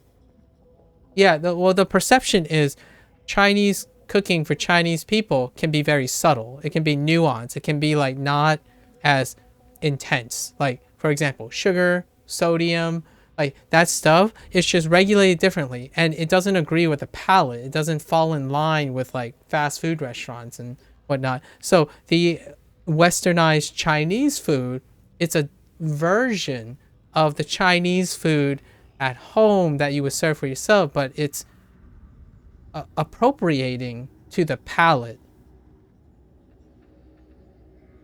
No, but not in that way. Chili oil is a whole different story. You actually remove chili oil to make it more palatable for the Western audience. So we're not talking specific. I didn't say spice and hotness. I said sodium and sugar. It is optional in the first place. Well, technically not really. Like, General Tso's chicken specifically has some chili oil in it. But for the sake of Western palate, a lot of times when someone says, I want General Tso's chicken, my parents just omit it. The chili oil. Like, they say, like, oh, I want it hot, right? I want it hot. So they would prepare it knowing that the palate doesn't do it, and they just don't put any hot sauce in. And then they would ask them, how do you like it? They say, oh, it's kind of spicy. And I'm like, what? So this is what I mean by going above and beyond, where Fujianese people are about being pragmatism. They're businessmen. They want to know what sells well. And what happens is sometimes the operation of their business is so fine-tuned that they take liberties to pretty much know. It's their goal to know what their customer wants, because that's what makes business go fast. Like, in McDonald's, back in the day, McDonald's, like, you want a Big Mac, it's like, oh, hold the lettuce, more pickles, etc. That doesn't, you buy a Big Mac and it comes as a Big Mac. Nowadays, this is a little different. In an American Chinese restaurant, what do?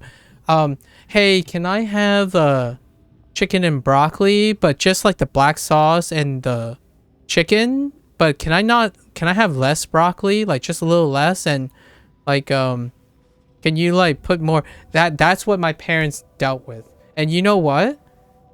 They did it to the point where they knew all their regulars. Every single regular had a particular idiosyncrasy that they required.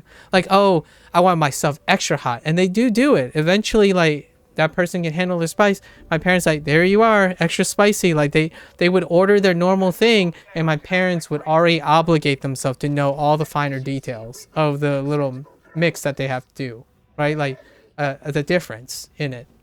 But a lot of times it'd be like, oh yeah, I can handle spices. Like, my parents didn't put any spice in the food because they kind of already know that just based on their history, they can't handle the spice. That's kind of how it worked.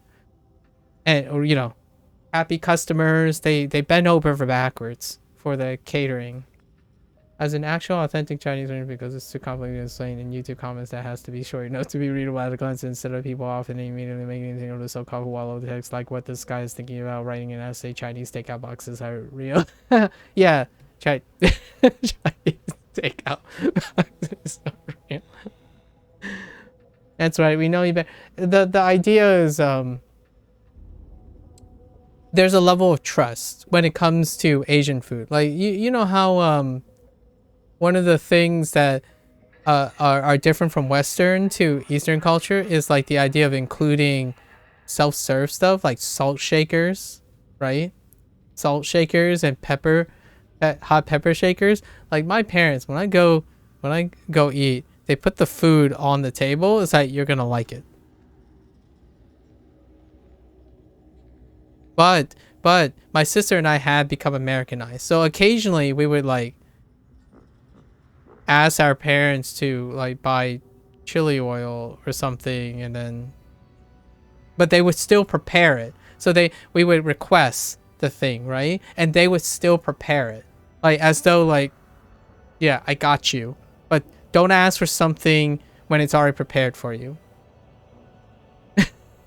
Like, you're gonna like it. Be grateful. Enjoy it. And my sister has become a rebel. I have not. So whatever my parents put in front of me, I eat. Like, that's how it goes. But my sister would go to the side, grab like 3 spices. She would break out her own personal spice and like make her own thing, and it's be like, yeah, this tastes much better. It's like, all right. Like, my father would just like make a plate for me, and I just eat whatever's on it. That's the ye olde Chinese way. Like, it's perfect the way it is. Stop. Stop modifying it.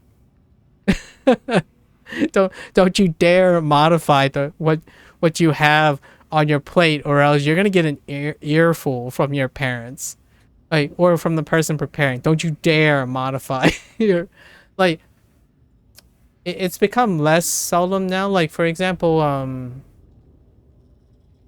it's become a mix nowadays, but that's just being because I'm second generation. It's a little different now. However, dude, Asian, that I call it Americanized Chinese food, because the reason why it's Americanized, it's not because it's American, as in like it has like the American palate in mind or something. It's Americanized because it's the industrial fast food version, the optimized, pragmatic, efficient way of meeting a palate and meeting a demand, keeping costs as low as possible, and selling as high volume as possible. It's the industrialized Chinese food. American, yeah. So, it's not to say back in the day. So now the reason is there's a consistency issue here. So what I mean is it's consistent across the board. It's just, it's now consistently just mediocre, right? It's consistently meeting a standard.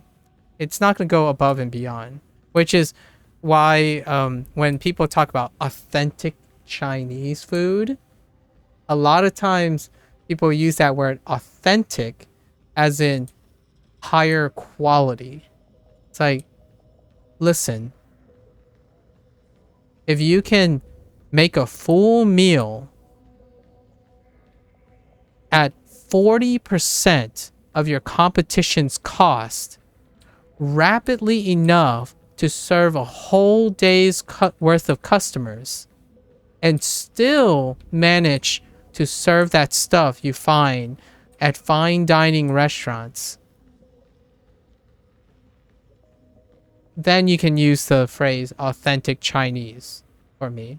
Because that food, that Western palate industrialized Chinese food comes from Chinese people. It is established by Chinese people. If you're saying there are less authentic Chinese people and more authentic Chinese people, man, I can't reach you anymore. Like, if I cook with that perspective that I cook for the customer. So like, if I'm hosting, I want to create dishes that agrees with the person's palate. You have to please the person. Again, the fear of disappointment. My parents bent over backwards to make a dish agreeable to their guests.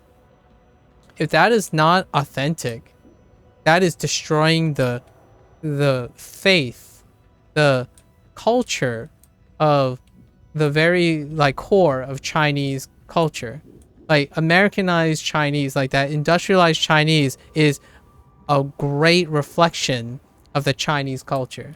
They deliberately made a whole network of just immigrants who decided we need to make a way that we can particularly cater to Western palates.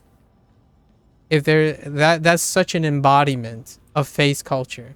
Like, hey, what is the comment that Americans make a lot about Americanized Chinese? Well, you know, why can I eat Chinese food and I feel like I want to eat more? It's like, well, because many years and many networks of practitioners have found out how to milk you for all you want and still make it taste good and have you coming back for more. That's the idea of Chinese pragmatism. You gotta be efficient, low cost, high turnover, and it agrees with the palate, and it's too addictive. You know, that's how you make business. This is authentic Chinese food, authentic Chinese values. We can supply our ingredients from China and pay the U.S. Oof, that's a deep cut. In fact, we only speak Chinese in a restaurant. We can't even. Yeah. Oh man, dude. Whoa, you went too deep. Goshing, and that's so true. The only English speaker in the restaurant is me and my sister. Like, my parents could say like yes and no and point and stuff, but the only person that was speaking English is me and my sister, who was like in their preteen and early teenage age. My parents, when people order, they order by number, and the nice thing about numbers is that it kind of transcends language. Most of the time people just point to the thing, to the item on the menu, and my parents prepare it. And then they would start to learn things like hot or salty. Actually, I don't even think my parents understand what salty means yet. But that's how it was. Like, that's so first generation. Yeah, it is. Yeah, that's it. And the Fujianese culture is the one where if you see a restaurant, like a hole-in-the-wall mom and pop shop selling Americanized Chinese food, like industrialized Chinese food, and you see kids around, you ask the kids, because those kids are probably the parents' kids, and those are the kids that probably speak English better, like sufficient, and they're probably taking the orders. And you bet your butt, if you listen closely, if you're a Fujianese person like me, you're probably going to hear Fujianese in the back when they're yelling the order back. Like 9 out of 10 times, it's a Fujianese person. I mean, sometimes the dialect can get a little thick, depending on the area. Like, there's still sub-areas in the Fujian province, but it's enough to pick out, like, they're not speaking Mandarin. That's not Mandarin. And immediately when when my father sees a hole in the wall, they would go in and say, "This is I know this person. It's from the network." Like a Fujianese owner in this. Occasionally, you can get like Taiwanese owners that want to like uh do that type of business, but generally speaking, when you're coming from a different area, you are doing a different craft. Hokkien? I don't know. Uh, you know Fuzhou, right? It's whatever that area is. So if that is ascribed to that area, then that's the same one. Yeah. Fuzhou is the capital of the Fujian area. It's Southeast Asia along the coast. Fuzhou is the capital in that area. So if it's characterizing the people around that area, then I would say uh it's appropriate. I don't know. I'm not familiar with that term. I've always used Fujianese because that's the only way my parents could express where my grandparents and stuff are from. And they're from Fuzhou, which is it's spelled Fu Chao in English phonetics.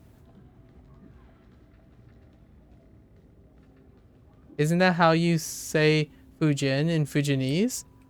Yes, Fujin. Yeah, but the province is called the Fujin province too. And Fujianese, the only reason I use that term now is it's the only way I can express a dialect. So like a lot of people would ask me like, "What do you speak to your parents?" It sounds Chinese. It's like, is it Mandarin? It's like, no, it's not Mandarin. Fujian is Fujian in Mandarin? Yeah, it is.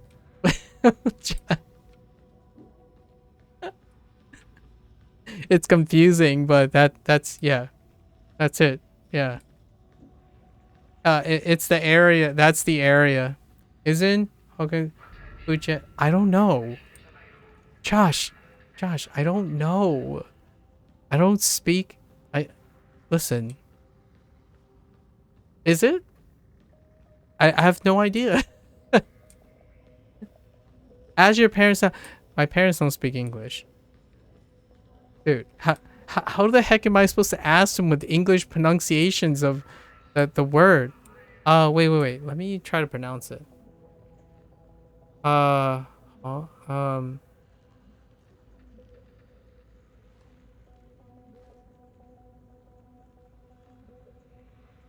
no, I don't know. Uh, ask them how they say the name of that region. Point to Fujian. They say Hujiu. That's not close. That doesn't. That doesn't. It's not whole. Like that's not it. It actually sounds closer to Fuzhou than it's Hujiu, which it's kind of close. Is that how you pronounce that word?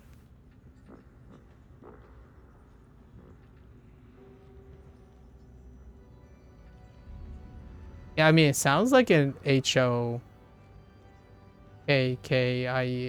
I guess. I don't know how pinging works. I'm sorry. I can't help you. They call it Hujiu. That's the term. Like I already know they refer to it all the time by that. So I don't know if that helps. Like is then as far as I know is Fujin in Cantonese.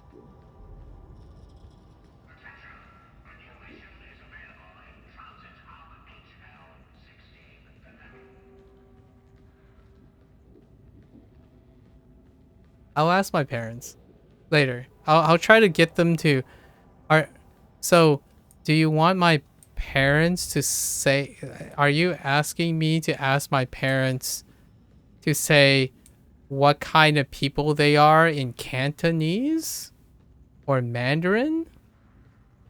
Because in Fujianese is Hujiu and they just say Hujiu person.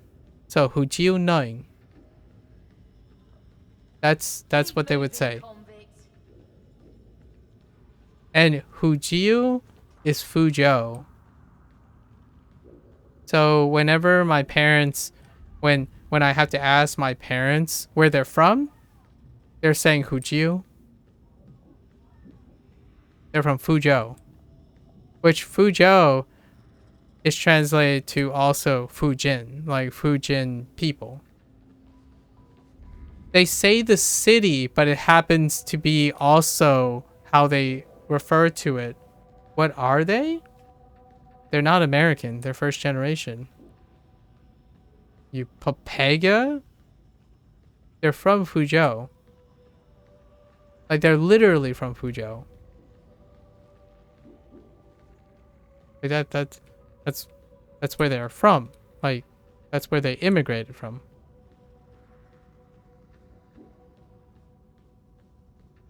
What do you mean, actually, I'm right? I'm so confused, Joshing. You're not making a great representation of all Hong Kong people right now. Even Chinese refer to their place by city more than province. Yeah, usually. But it's a very convenient that Fujian happens to be, you know, the capital of Fujian province is Fuzhou, so it works out. Not to be confused with Fiji. I don't know. So occasionally somehow Fiji gets into the conversation, which is totally not in the not anywhere close. But that's yep, exactly, yep. And my parents often still say Peking instead of Beijing a lot of times, and that gets a little nod too. Like Peking, yeah. So everyone's like, oh, do you mean like I'm like I don't know. And then what's even great, what's my favorite thing, I do mean Beijing.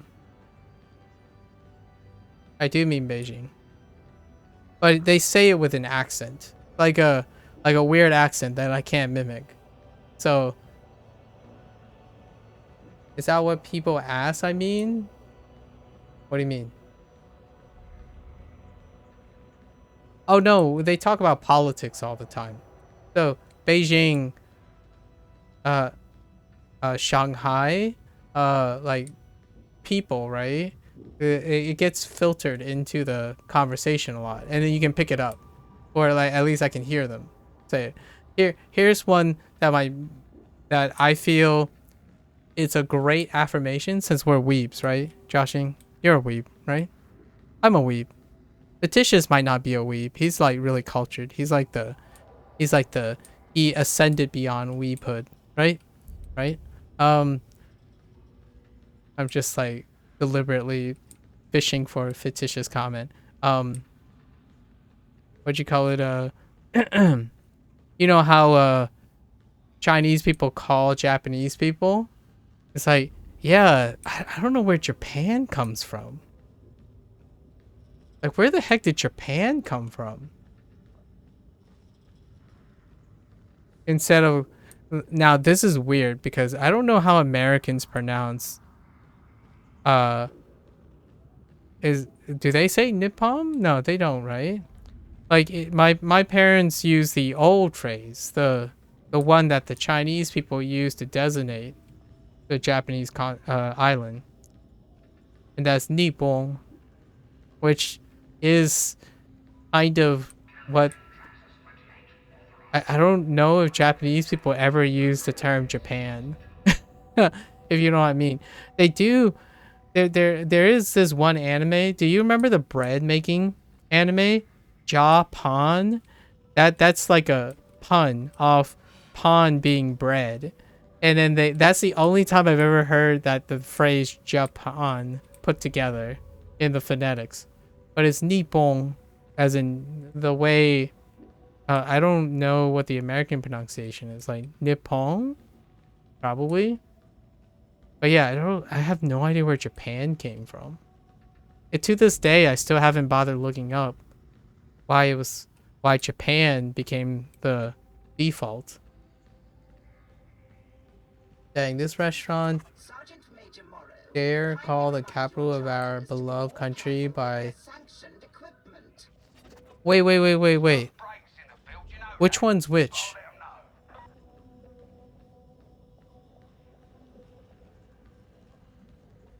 Wait, which one's which? I forgot the historical context of Beijing.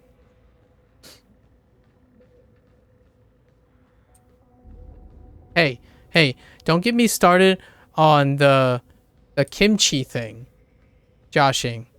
We already talked about this, right? Were you here when I brought up the kimchi thing? The current dispute about the kimchi thing. Like Chinese kimchi and Korean kimchi. Oh, wait, I just probably offended a bunch of Chinese people. But don't get me that thing, that's deep. That's a deep cut about names. Peking is the version of Beijing and oh, okay. Because the duck is Cantonese. I don't know. I know the duck uses that name, but I don't really know. I'm not cultured enough for this. I could look. That would be... As far as I know, the duck is Cantonese. It is. That I know. I know the duck is Cantonese cuisine. My father would most definitely... The first thing that comes out of his mouth is, this is Canto cuisine. Like, there are things, whenever we go to a restaurant, my father would distinguish if it's Hong Kong / Canto cuisine, like, or like Fuzhou cuisine, like or like Shanghai, or this is Szechuan cooking. It's like in this region, and then like there's always a distinction. My parents make it very clear where the food comes from. It's like their business to distinguish, which is fine. Like Xi'an place, like there's a lot of Xi'an cooking here in the United States now, especially in the West Coast. I live in the East Coast, but Peking is Beijing and Cantonese, but obviously there's no way you can say it right from the spelling. Yeah, like I'm not gonna reveal what my last name is, Joshing. I mean, you could if you want, but my last name is the Canto spelling of the last name. And as an anecdote, for the longest time, whenever my parents ask us what our family name is, like whenever they reveal what our family name is, it's not like the spelling that it is now, because it's the Canto way of spelling it. And when you pronounce it the Canto way, it comes out the same as the Mandarin pronunciation, which is nothing like the American pronunciation of what the Canto spelling is. Are you chatting? Oh no, I'm not playing this game. We're just chatting. We finished game night, Foxy, and then I just run around in a circle while we're talking. On Sundays and Wednesdays, we talk about just random things, and I'm just using this as a B-roll to... I'm fidgeting. This is my fidget. I run around in circles. He likes to run both. Yeah. Both talking. If I could be walking around talking, that would be probably more ideal. But then you would have to hear the mic receiver of a phone, and let's just say they're not great. You know what I mean? Oh well, I could walk around with a mic. I should buy a mic, like a mobile mic, something like an extra mic that I can hold around while chatting. Who knows? That might be a thing. This is what I'm doing in my head, walking around in a circle. Yeah, a lav mic. I would probably get a Rode nowadays. A Rode mic. Maybe like a shotgun mic. Buy a what do you call those? Like a windshield, like a puffball, and then just walk around with a... Yeah. I do have a purchase soon, so I gotta do a purchase at some point. What you call it? Reminds me of what I do on WoW when I talk away for it. Yeah, my dad had one until the day of the accident. It felt, oh, sorry to hear that.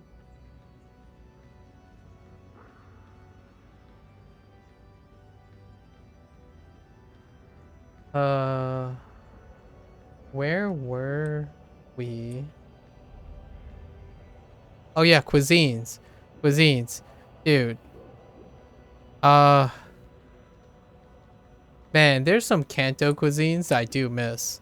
My father, back in the day, my father used to patronize, not that other word, patronize, but used to patronize a, Hong Kong place.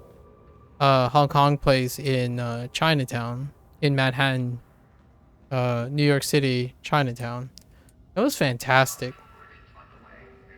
Barbecue pork. You know the huge steam fish dish, and then your characteristic water spinach plate. Delicious. Chinese water spinach. Absolutely delicious. Holy heck. That's my, yeah, the whole fish. I forgot what it's called. It's always the whole thing.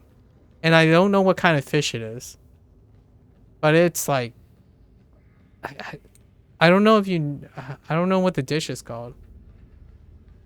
Oh my gosh, Josh. How can you be a, how can you live there without not liking fish? What the? Josh. You really have revoked your Asian card. You weren't kidding. Not authentic Chinese. Confirmed. I'm just kidding. Drop down.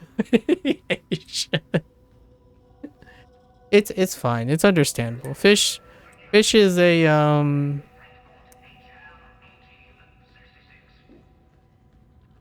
man, my parents would disown you so fast. No, I'm just kidding. I don't think my father prepared a single dinner without fish. I eat fish every evening. You know, chicken and beef is optional, but fish? Whew, that's a tough sell. Steamed fish is probably the most tolerable? Okay, that's fair. Maybe even good. Have you had a bad experience with, like, ammonia latent fish? Like, fish maybe, like, day old or something? Are you sensitive to ammonia, like nitrogen compounds? Because my sister is very sensitive to it. So when you go to, like, a fish place, it can cause a cause her to have a gag reflex, and it's the ammonia. It's the nitrogenous ammonia that fish gives off. It's that fishy smell that people associate with. It's the ammonia coming. The problem is not is it tastes so much like, see, wait, that's a thing. Yeah, it's an ammonia. It's nitrogenous. Fish gives off ammonia. You just probably have a sensitivity to it. I'm not talking about the taste of the fish. I'm talking about the smell. Like, the inherent smell associated with fish. You can be very sensitive to it. Like, individuals can be very sensitive. So it's a threshold.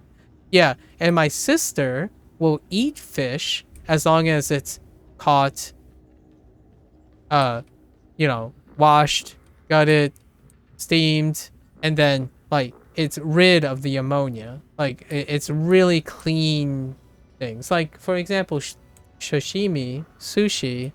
My sister can't be around the prep, right? Because there's ammonia in the fish.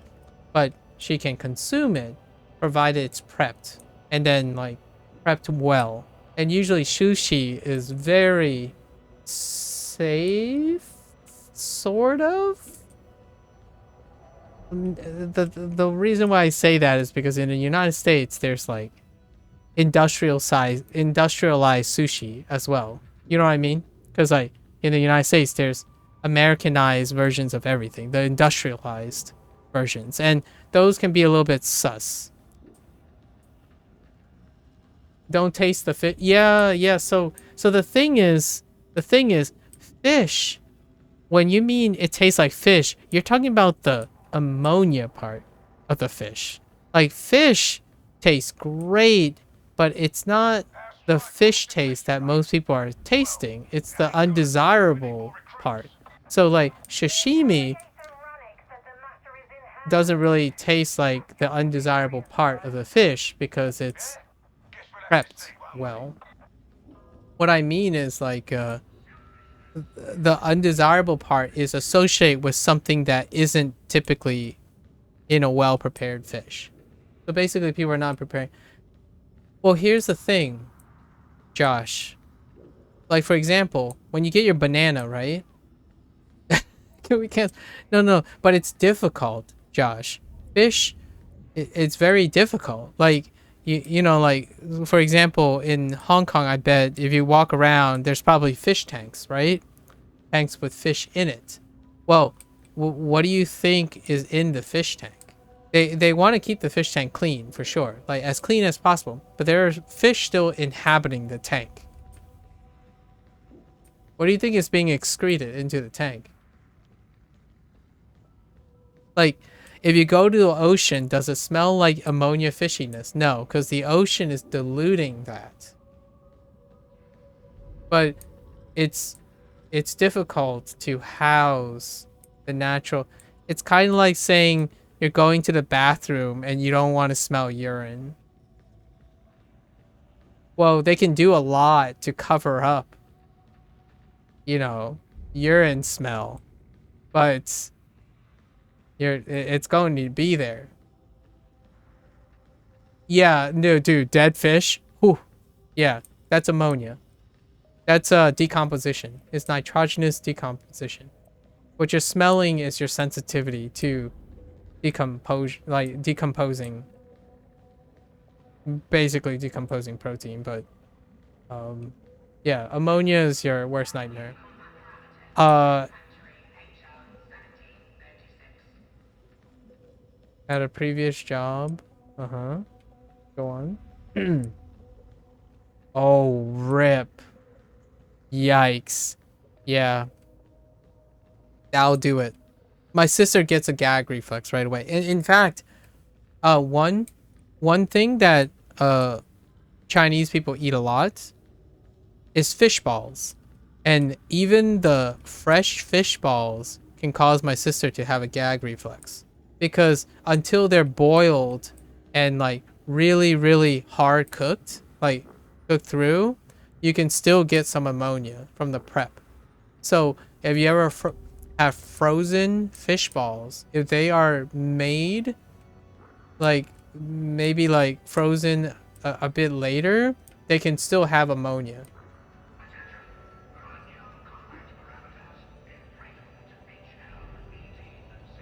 Wait, so you don't like fish balls either? No, no, no, no. Fish balls just have less ammonia. It's fine. It's fine. Like what I mean is fish balls is the most tolerable thing. Like no, no, no. Fish balls are less likely to smell because they're processed. So what I mean is the meat is prepared, made into a ball, and prepped already. In fact, most fish balls are pre-cooked. If you know what I mean. So like the fish balls are flash blanched or cooked, then frozen. So it's already prepped. But I mean, most fish don't give you a gag reflex. Okay, maybe you just have a tolerance to the smell. But the fishiness is the weird thing.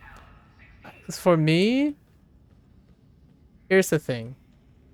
I feel like I've been privileged. Like I've been spoiled. We'll use the word spoiled. I have had the opportunity in my life to eat fish in a manner that was so free of the ammonia that fish secretes, like the nitrogenous, like that fishiness. It's to the point where I couldn't even distinguish if I was eating fish. The only thing that would give it away would be the texture now, because I know what the taste of the fish texture is.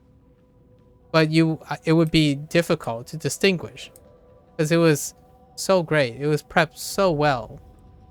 The thing is, people who know it's fish comes from the fishiness, and the fishiness is that smell. And that smell, because you can smell it, you can taste it. You know what I mean? Like, if you ever had a stuffy nose and try to eat something, you'll know what I mean. You lose a lot of your taste sensitivities when you can't smell something. It's part of your olfaction. Like, your taste and your sense of taste and your olfaction is pretty close together. They're kind of coupled very closely. And maybe as long as your dad making it, I'll eat that fish. My dad stopped prepping fish for a very long time now. He's become complacent. Now, we live in the United States, so most of the fish is filleted, if you know what I mean. Like, my parents, it's kind of funny because if you ask my parents maybe 20 years ago, they'd be like, look at you Americans, like, always having your fillet of fish and having your fish debone and stuff. Fish is great with the bones on it, right? Like whole fish steaming. And now my father's like, nah, I can't be bothered. Give me that stack of fish fillets. Like, he buys wholesale fish fillets by like the people who like fillet the fish and then store it, and then my father would just buy that.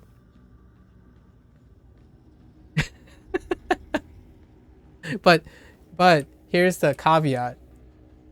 He does it for his own convenience. But when we go out to eat, like if we have a special like gathering, right? Like a family reunion or something, we go to a place that serves the entire fish steamed. And it's usually it's largely a Hong Kong place, like a Kanto place, that would prep the specific fish dish. It is usually just a whole fish with like ginger and garlic steamed in probably some light soy sauce. That's more or less it. Do they? No, they don't. You do the whole scraping thing. You take 2 spoons, you know, take one side, flip it over, take the other side, and then someone will eat the head. Because, you know, fish heads. It's a delicacy. It's my mother enjoys the fattiness of fish head. I mean, if there's a bone in the bite of fish, I mean, yeah, it can happen. That's where it is, you know? That's how it is. You gotta do mouth gymnastics. You gotta sieve for the occasional bone. What do you mean? Yeah, you gotta sieve for the bone. Yeah, in your mouth. What are you doing? Wait. Are you telling me? Oh yeah. You have to sieve for the mouth. Like, you have to sieve with your mouth. Like, you have to fill it out. You have to fill out the bone, because there's you can't take for granted the sudden swallow of a bone, because like that stuff pricks you for a while. Oh, you think you might be doing it wrong? Oh no. Like one very popular fish, the mackerel. It smell. Oh, have you ever had a mackerel? A mackerel is super smelly, but it's like a delicacy. Like mackerels, like especially in Japan, like there's like whole industries and chains around mackerel prep. It's like a staple, but it is one of the most smelly fish, and its bones are like everywhere. It's very tiny, spiny, and if you accidentally scrape it, I mean, you can swallow it. It's not a big deal. They're very thin, but it still pricks you. Like, it's very prickly. And then there's these salt fishes. Oh, dude. I know I said fishes, but there's these salt fish that are really tiny. They're not quite like sardines, but they're like flat, and their bones are like just everywhere. Like they're just like they're not even pointed along the spine. Sometimes they're just everywhere.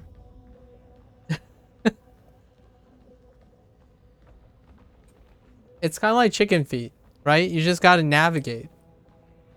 I mean, of any dish, you're in Hong Kong, chicken feet, right? Like you got to navigate. Oh my! We can't have this conversation anymore. Gosh. I feel like you're not even.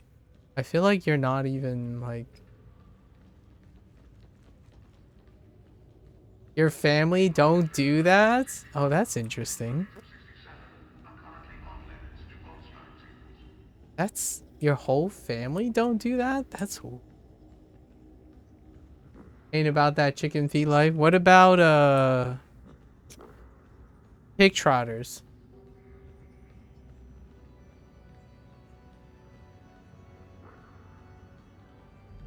Usually they're stewed with tea eggs, right? It's like the stewed eggs, whole hard boiled eggs with like lots of pig trotters in the process.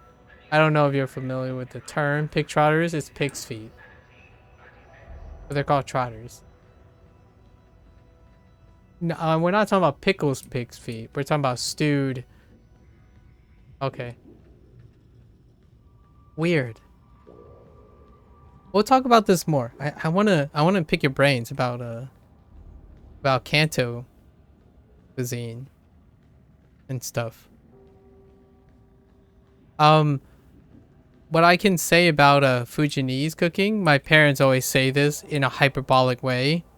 If you're from Fujian, all the food is blander. It's how my parents describe it.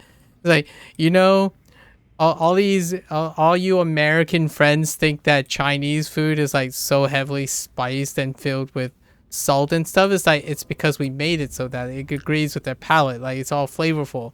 But you know, when we sit down to have a good old Fujianese meal, it's like bland as heck.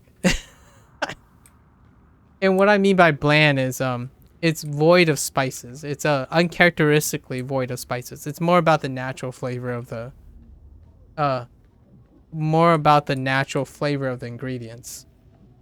Like it's just a subtle more version. Cause like for example, like seafood soup, right? And we're not talking about like the industrialized seafood soup. It's just like you know, like clam soups, that oceany thing. Oh no, I'm talking about fish again. But you know that oceany feel of like broth and stuff. It's way less intense than Western soups.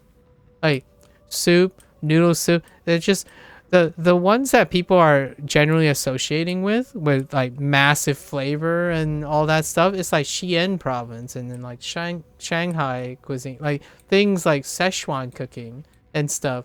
But when you get down to it, the people who run most of the Americanized restaurants, the place that they came from, the cuisine is super like old school, almost European to that extent, or dare I say American. It's like steamed fish, steamed dumplings, blanched broccoli with light soy sauce, rice, like plain white rice, vegetables with some oyster sauce. Like, it's just extremely curated, high quality, but like unadulterated food. And it's just to highlight the balance. It's more about the balance as opposed to an excessive inundation, like like a compensation for the lack of quality of the ingredients. Because if you want to keep costs down, you have to accommodate. Even saliva chicken, yeah, yeah. Ooh, saliva chicken. Oh my gosh. Please. Please stop. I haven't eaten yet, so I'm gonna go and eat. Thanks for the chat though. It was nice. This is another great end of day digression. I'm today's editing is gonna be today's VODs are gonna be broken up a lot, man. Mouth watering, nah, saliva, dude. I just trigger salivation immediately when I talk about food. Like, what am I dying for? When it comes to if I had to go, oh man, I just want some rice noodles. Like shrimp rice noodles. Oh my gosh. Light soy sauce with some sugar. Like in the soy sauce. Like sweetened soy sauce. Oh my gosh. Please. I mean, I would take shumai at this point. Like bite-sized shumai. Shrimp shumai is fine. I don't know. Like, dude. Shrimp rice noodles. Oh my gosh. I can't. When it comes to Kanto, dim sum. Dim sum, man. Although you just told me you don't like chicken feet, so what is that about?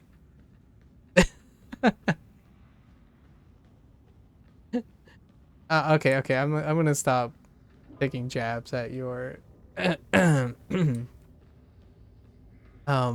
uncultured. No, I'm just kidding. All right. We're gonna really go, and today's Sunday. All right, so I hope I can get a top play. I almost got a top play today. Second place, joshing. Second. I'm still in freaking Osu prison. Like, I didn't replace my top play, so I'm still in Osu prison. The Osu Sun prison. Still going. It's been 6 days. I'm getting closer. We got a number 11, a number 9, a number 7, a number 4, and a number 2. So far. Yeah. I choked. I don't want to talk about it. I wiggled. Like, it wiggled to the right, and then I, like, freaking 100 the end stuff. It's a second choke, actually. It's an update to the sun glow thing. I had a reverse choke before. So now I just reversed it again. I have a reverse choke. I replace a reverse choke with the end choke. A regular choke. Alright. We're done. Thanks for hanging out. Oh, dude. Let's just not talk about that. That was a site revisit. Like, someone's like, oh, it's about that time you tried this again. And then now we have to do that too.